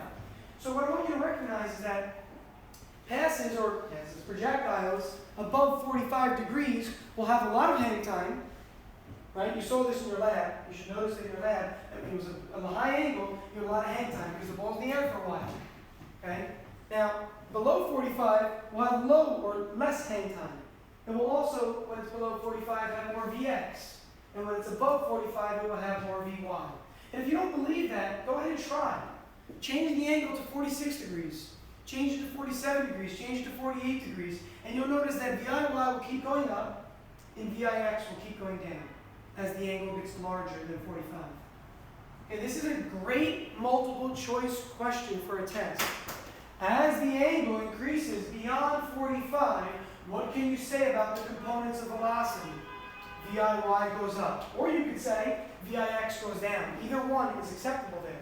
Again, as it gets above 45, what's happening? VIY is getting greater, while VIX is getting less, or diminishing. And the opposite is also true. As the angle is below 45, there's more VX now and less VY. So you have to recognize that 45 is the midpoint of the angles, or the angle bisector, you learned this in geometry, between 0 and 90. 45 is the bisector. So 45 gives you the same velocities. Above, more Vy, below, more Vx. Okay? If you don't honestly see this, an easy way to actually determine and understand this stuff is to try numbers. Pick angles bigger than 45 and physically see what happens. Pick an angle like 50, pick an angle 55, pick an angle 60, and keep doing the math over and over, and you will actually see VIY increasing. Okay? Until you get to what angle? Until you get to what angle is it all VIY? At what angle is it all VY? 90 degrees. 90 degrees is launched straight up. That was actually already on your last test. You already did stuff in one dimension. We did it where it was launched straight up and came straight back down. Now we're at angles, okay? But again, it's going to be Vx only. Now it's both Vx and Vy, half Vx, half Vy, more Vy, more Vy, all Vy. Meaning it's all velocity in the vertical, in the Y direction. That's all velocity in the X direction. All right, let's continue the problem. This concept that I'm going over, I always try to push this with you guys. When you're writing stuff down for the math problem, you should have like a little running side note where you put a little asterisk. You have a lot of room. Notice I give you a full page in your notes. I didn't do that by accident. I made sure actually when I was orienting all your notes, this was like 2 years ago, I was between making them landscape and portrait. And I'm like, you know what, let me make them this way so you can write a lot of notes at the end of a problem. And you can take down little tidbits of information. So that's the kind of stuff that should be at the bottom of your slide. A little asterisk saying, as the angle gets above 45, here's what's happening. What else do I know? I know some other information. This is not everything yet. This is not everything yet. Gus, what else? Acceleration. Always in the Y direction. What is it? -9.81. And what about the X direction, Gus? So that number, it's also always in this case. What is that other number? 0. Okay, again, the acceleration in the x is always 0. There's no gravity pulling you left to right. Physically understand, feel it. You're not being pulled left or right now. Which way are you being pulled? Down. Okay, you don't recognize it because you've grown up with gravity. But imagine you're in a world without gravity suddenly. You'd be floating around. You would not be able to stay in your seat. These desks would be floating off the floor. The world wouldn't actually be able to exist without gravity. Okay, every being, every mass has its own gravitational pull. You're always being pulled down, never to left or right. Mike, I saw your hand go up. Yeah. Good. Oh, no, I was going to say y equals 11, but that's... Say again? I was going to say y equals 11, but I don't know. Oh, no, you're right, Mike. You're absolutely right. Y is 11. Very good. How come Y is 11? Mike had it, but he wasn't certain. Can somebody give me with certainty why the value or the variable Y is 11? Why is it 11, Martha? It's height, so Yeah, it's height. What does it say? It says a net is positioned at a height of 11 meters. Draw a diagram if you need to. Here's the projectile on the ground. It's being launched at an angle of 45 degrees. 45 degrees with respect to the horizontal. Now, it's a stunt devil or daredevil, whatever they're called, at a circus. You've seen these guys before. They get launched out of objects. And they end up landing usually in some target. Well, that target is 11 meters above the ground. So maybe that target is right here. And this is like a little net that they're going to fall into. Like a basketball net you could think of. And the person's going to land there. Well, the height of this is 11 meters. So where does the person start? On the ground. Where do they end? 11 meters above. What kind of a change is that in displacement? Y equals 11. Again, the vertical displacement is 11. What's the horizontal displacement? What's the horizontal displacement? The vertical displacement is 11. What's the horizontal displacement in this problem? we have to solve it. That's what we're looking for. Very good. It says, at what location to the right of the cannon? So here's the cannon right here. Here's the net all the way on the right. So we've got this cannon here, and some distance to the right, a net is placed. And that's what we're searching for in this problem. Okay, we're searching for x. That's our goal. Our goal is to find the horizontal displacement, while the vertical displacement of 11 is known. Okay, again, the vertical displacement of 11 is known. We are searching for the horizontal displacement x. So to find x, we have to look at our x and y directions. We've kind of written variables everywhere right now, right? So if you remember, I recommended that you make an x and a y direction. It's useful in a problem like this because you've got so much information going on here. So let's take this information and summarize it into a simple table that we can use.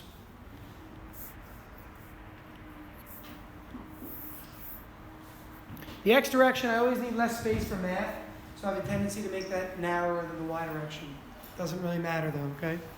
So in the x direction, again, ax is 0. This we could always start all problems with. And I think I said it to your class, or I forget which class I mentioned this to, but I would always start a problem like this by starting with the accelerations, because those are always the same. Okay, in all projectile problems, ax is 0 and ay is negative 9.81. So if you'd like to, start all of your problems by writing this first. Then go into the other variables. The other variables we've listed already. Vix and Viy are both 25 cosine 45 or 17.67.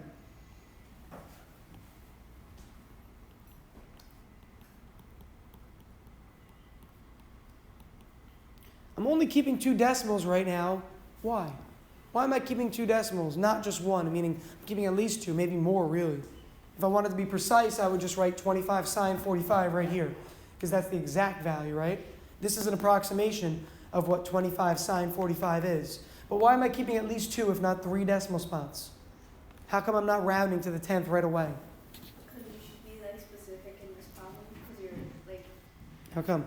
launching a daredevil, so you need it to be more specific. That's good context to the problem, Marilyn. I like that. She's like, you know what? We don't want to kill people, so we should be precise.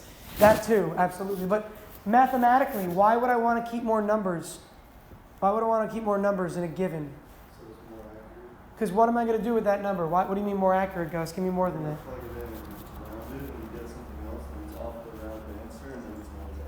we're going to use this number in a moment, aren't we? We're going to use it to calculate something else.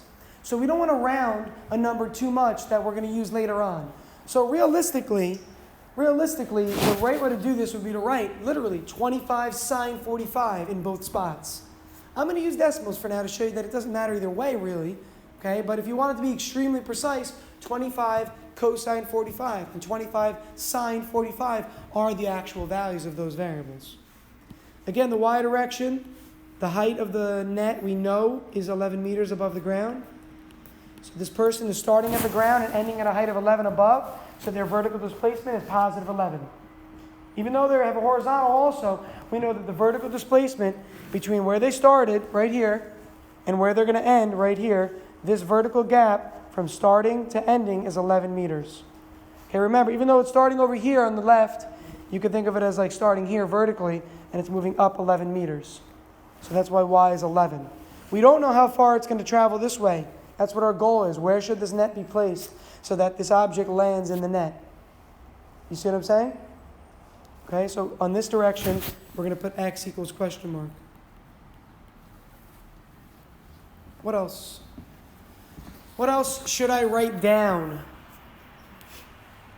What else do I always have to write down? There's one other thing still. I can get rid of the diagram at this point. What's the last piece? That's in both directions. Come on, what's in both directions? What variables in both directions? Travers? Time. Okay, time. This should be second nature at this point. You should have used time enough that you recognize that it's always in both directions. And it's the same time in both directions, remember. The time it takes in one direction is the same time it would take in the other direction. Now, at this point, it's the same time. At this point in the problem, we should recognize that in the x direction, we're missing how many variables? 2. You should all see it. Just respond. 2. Yeah, obviously we're missing 2. I can't use that direction then. I can't solve when I'm missing 2 variables. I could write my equation out. That's fine. By all means, write the equation. It's the same equation always in the x direction. We're always going to utilize this equation in the x. Because there's no acceleration, that's why we're using this equation. So if you didn't know that this is the equation we should use, add that to your notes now at the bottom. Use this equation in the x direction because there's no acceleration. It's useful to write this down so when you do homework, you can reference your notes to help you. Now, obviously, x and t are both unknown, so this equation gives me no help right now. As of now, I get no help. Okay, so I'm not going to continue with that equation simply because of the fact that it's not helping me at all. So I'm going to move over to the y direction. Now, you probably have this drilled into your head at this point because we keep using the same equation in the y direction. It's not always going to be the case. And today, after this problem, I'm going to show you an example where we'll use the other equations, vf equals vi plus at, or vf squared equals vi squared plus 2ay or 2ax. And we would definitely use those equations also. But the equation that we're clearly going to use here is going to be the same one we've been using all along. Okay, how come that's the case? Why are we going to use the same equation, y equals vi_yt plus 1/2 at squared? How come I know that's the equation we're going to use in the y direction? How come I know that? Gus? Because from that equation we can get time. What's the other equation that also involves time? Remember, we have 3 equations. Don't include this one. This is only in the x. There are 3 equations to choose from the y. What's the other equation that involves time? What is it? What's the other equation that involves time? I know it's 4vf. Okay. Vf equals? Anybody remember that one? vf Vi plus at. Good. Good starting point. Good help there. Vf equals Vi plus at. But do we have Vf in this problem? Do we have anything about final velocity at all? No. Is it asking for final velocity? No. So it's not useful to incorporate final velocity at all. Okay? If we were trying to find out the max height, or the time to max height, then it's useful to set Vf equal to 0 in the y direction, because it stops at the top. And we're going to see that in the lab example in a moment. Okay, but for now, recognize that when Vf is not really needed or useful, that we're not going to use either of those other 2 equations. We're always going to go to the equation that says y equals vit plus 1/2 at squared. So let's go ahead and write that down.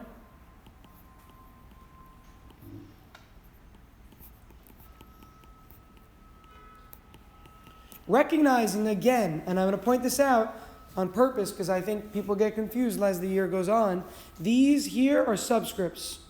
VIY, the IY is a subscript, and the Y here is a subscript.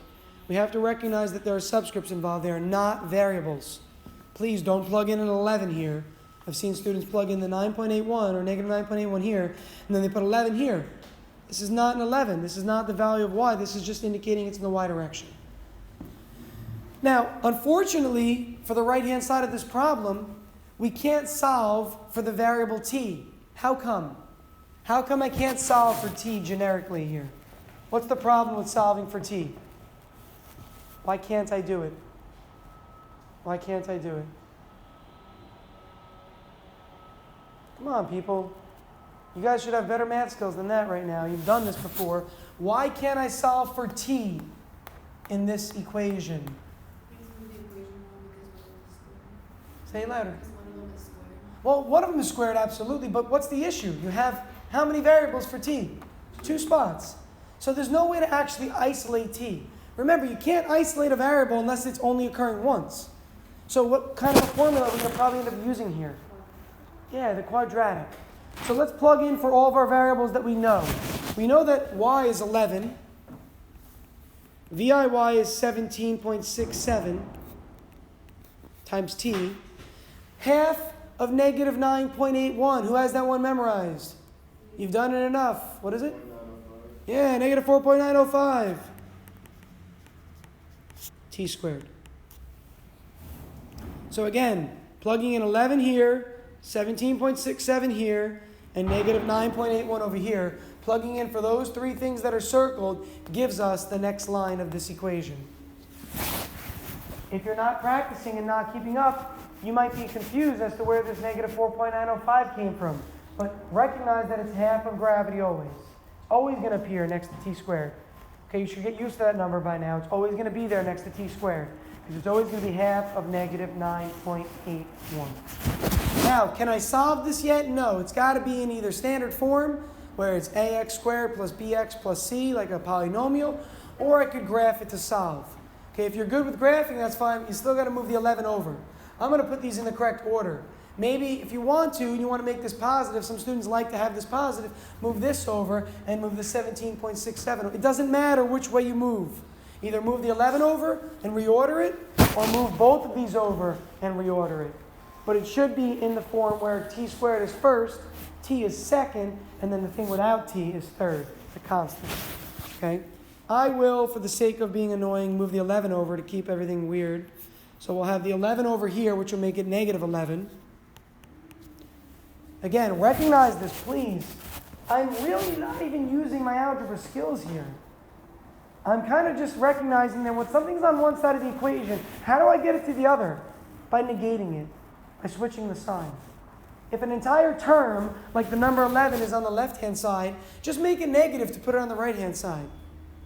Now, the 17.67t, I am not moving it over here. So it's still going to be positive, but I have to put it in the middle now. It's definitely going to be positive still, but it's going to be in the middle now, so that it's in the correct order. And then finally, the 4.905, well, that's negative, so that has to go in the front. And that's going to be t squared. So I'm putting this in the correct order so that I can solve for the time. Solve for the time. Okay, at this point you need to practice your skills. If you cannot solve this with the quadratic or the calculator, you need to learn one of them better. Either one, I don't care. If you want to use the calculator, put this right into y1, please. Instead of t, you're going to use x. But if you notice on the calculator, the button for x also has a t there.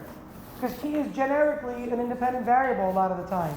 So that button that you would use for x, which is to the right of alpha on your calculator, to the right of alpha, look for the green alpha button. To the right of it, you're going to see x, t, theta, n. That's the name of that button. That's the button you're going to use in your y equals when you plug this in your calculator. So either put it in y1 and graph it and find the x-intercepts. The x-intercepts will be your times. Or go ahead and use the quadratic formula and solve. I'll do the quadratic up here. So t equals negative b plus or minus the square root of b squared minus 4 times a times c all over 2a. By the way, what's the denominator going to be? What's the denominator going to be always in these problems? Yeah, 2 times half of what the accelerate, but what is the actual number going to always be? It's always going to be negative 9.81, because this is half of negative 9.81, and you're doubling it.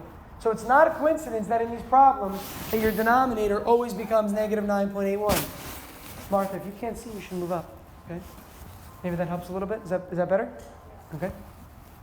The denominator should be negative 9.81 always in these problems, because it's always going to be half and then doubling gravity. This is half of gravity, and then you're doubling it. So you go ahead and you solve this. You get a number under the radical, which we call the radicand.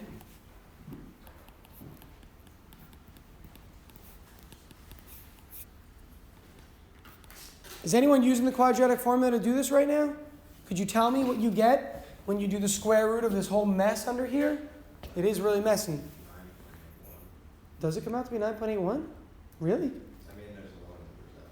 there's a 1%. That might just be a coincidence, by the way. Wait, I wonder. Let me think about this mathematically. Yeah, that's such a coincidence. Because if I change 11 to become 12 now suddenly, it's not going to be, but it really comes out to be 9.81. Complete coincidence. Don't give me more decimals to actually emphasize that it's not 9.81. Not the same number, really. 9.8183. Thank you.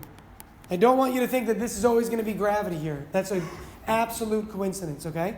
Let's make sure we write that down, that it's a coincidence. Do others agree with that, though? Travers was the only one that gave me that number. I need somebody else to verify always. Yeah. Yes? Yes? Okay. So we verification, which is good. Now, some of you at this point were still getting confused as to what to do. What does the plus or minus mean? It means do this problem twice. Simplify it twice. Once with a plus, once with a minus. So if you need to at this point, go ahead and do this. Write it twice if you actually have to. So once with a plus. And go ahead and type that in your calculator. Put parentheses around your numerator when you type it in your calculator, please. Like this. Please don't type it twice. I'm going to show you in a moment how you don't have to write this twice. For the -1, you can do it much quicker. So type this in your calculator, please, all in one line. Don't type it in 2 lines, please. Parentheses. Negative 17.67 plus 9.81835, close parentheses, divided by negative 9.81. Enter. Okay, get a number for that. Don't tell me the number yet, just get a number for that. Okay? Now, instead of retyping the entire thing, press second, and then hit enter. It will bring up the previous command, which you can then edit. You should then just go back and look right here, change this plus to a minus. Change this plus, which is right here, to a minus.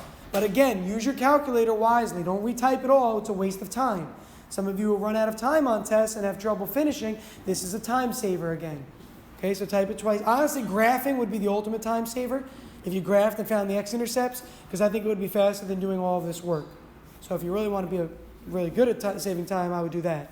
But again, all you have to do is change this to negative. What do you get for your 2 answers for time? You're going to get 2 answers. What do you get? What do you get? What do you get? You got to be checking this stuff. Bernadette, get me one of them. 0.80 and? Would others agree with that? Are there verifications of both of those? Did you get 0.80 for the other one? Ange? Did others get 2.81? Yeah? So let's go over this again. Why are there 2 answers? How'd you say to do it without doing it? Press second and then hit enter. After you typed in the previous line, hit enter. Press second, hit enter. And then go overwrite this positive sign there. You see it? If the previous line you entered was this whole thing, just press it again. Second, enter. Now, why are there 2 answers for time? Why are there 2 answers for time? And the other question is, which one are we going to use? Why are there two answers, and which one are we going to use? Think about the physical nature of the problem. Picture it in your head. Picture it in your head. Atticus? Does it depend on whether it's launched up or horizontal? Close. You were on the right track in the beginning, but you deviated from the right answer. Could we use the positive? They're both positive. They're both positive, though. My question is, why are there two answers, right? Why are there two answers?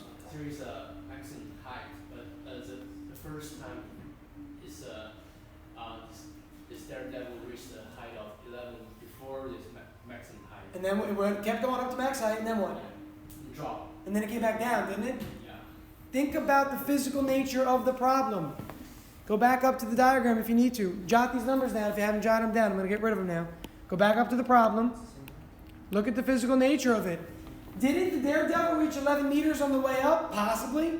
He might have. She might have, whomever this person is, may have reached 11 meters on the way up. And they definitely did based on our two answers. So if I were to track this, ready? Please watch. Please watch what I'm doing. So here's 11 meters. Here's the 11 meter mark. And that's the 11 meter mark right there. So here's the daredevil. Ready? Set, launch. 0.8 seconds occur right here. Then 2 seconds go by until it gets to here, making it 2.8 seconds. So again, let me point this out. It is launched. After 0.8 seconds, it attains a height of 11 meters. It then takes 2 more seconds to come back around past max height, and then as a result, it gets here after 2.8 seconds. The 0.8 it took to get to here, the 2 it takes to do that, giving you 2.8 seconds as your time. So which answer are we going to use to find out the position that this basket should be located? Are we going to use 0.8 or 2.8 in this problem? Gus, what do you got? 2.8. How come? Because that's when he actually reaches. Yeah, if we put the net here, what's going to happen to this daredevil? Yeah, he's going to hit the bottom of the net, and what happens then? He's going to fall straight down. If you put a net at 0.8 seconds, or the location at which the object is after 0.8 seconds, if you put a net here, he's going to hit the bottom of the net. That's not what we want to happen. We want him to pass 0.8 seconds, keep going, and after 2.8 seconds, hit the top of the net and get caught by the net itself. How did you know to pick 0.8 seconds? Well, we looked at our answers. Remember there were two answers down here? And I didn't pick 0.8, I picked 2.8. 2.8. So we're picking the larger of the two times. Again, this is the time at which the daredevil is on the way up. But we want the daredevil to cross max height and be caught on the way down by the net. Because the net wouldn't work on the way up, would it? Think about it. You would hit the bottom of the net, right? So it would never catch you. So this answer is not reasonable on the way up. That's not what we're looking for. So we're going to utilize this time in the x direction now. So you picked the bigger number? In this problem, because of the context of the problem, I choose the larger number. I don't want you to memorize, always pick the bigger number, okay? It's because of this problem and the nature of the problem itself. So that means that we can put 2.8 here and here. 2.8, there's a decimal in both of those spots. And finally, our problem says find out how far it should be placed to the right. So let's go ahead and solve for x. If you want to solve the formula for x first, you can. Multiply both sides by t. Multiply both sides by t. So t times v bar x is equal to x. Or, honestly, it doesn't matter. Go ahead and plug in time, plug in v bar x, and solve for x with numbers in. I don't care. Either way works in this problem. But the time will be 2.8 seconds, and the velocity will be 17.67 meters per second. What happens to seconds in my units? Seconds in the numerator, seconds in the denominator. What happens? Second squared. Not seconds squared. Seconds cancel. Remember, numerator, denominator. Be careful. Those cancel. How do you know that that makes sense? What unit should your answer be? Meters. And you're left with meters. This is the unit you're left with, right? 1 second's cancel. The answer should be in meters because it's horizontal displacement that you're solving for. So 2.8 times 17.67, the final answer. What do you end up getting? It really doesn't matter, but just to write it down.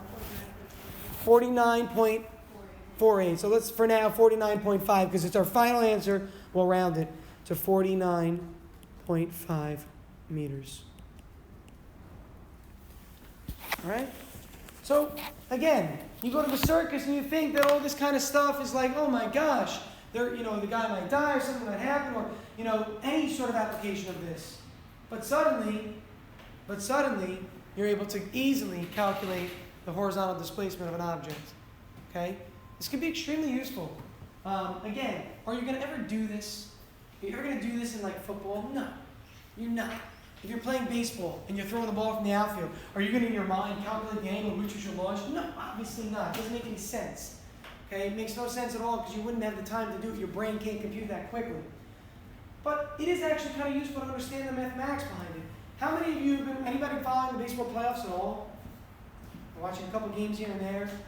If you notice, there's so much more with statistics now in the games. Amazon Stat Tracker now that TBS uses, or even Fox Sports on the Fox channel, they actually give you, it's really cool. And last year I ended up using it. So last year when I gave this test, it was right during the playoffs and the Mets were doing really well. And Lucas Duda hit a huge home run. And he hit a bomb. And they actually, during the game, showed the angle at which it was launched, the velocity off the bat, and I used that as the problem on the test last year. And I had them calculate how far the home run went. And you actually could easily do it. It's not very hard to do at all because you have initial velocity, you have the angle at which it's launched. Once you have those two things, you could find the range. You could easily find the x displacement.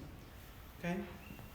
All right, let's keep going with this. So that's this problem.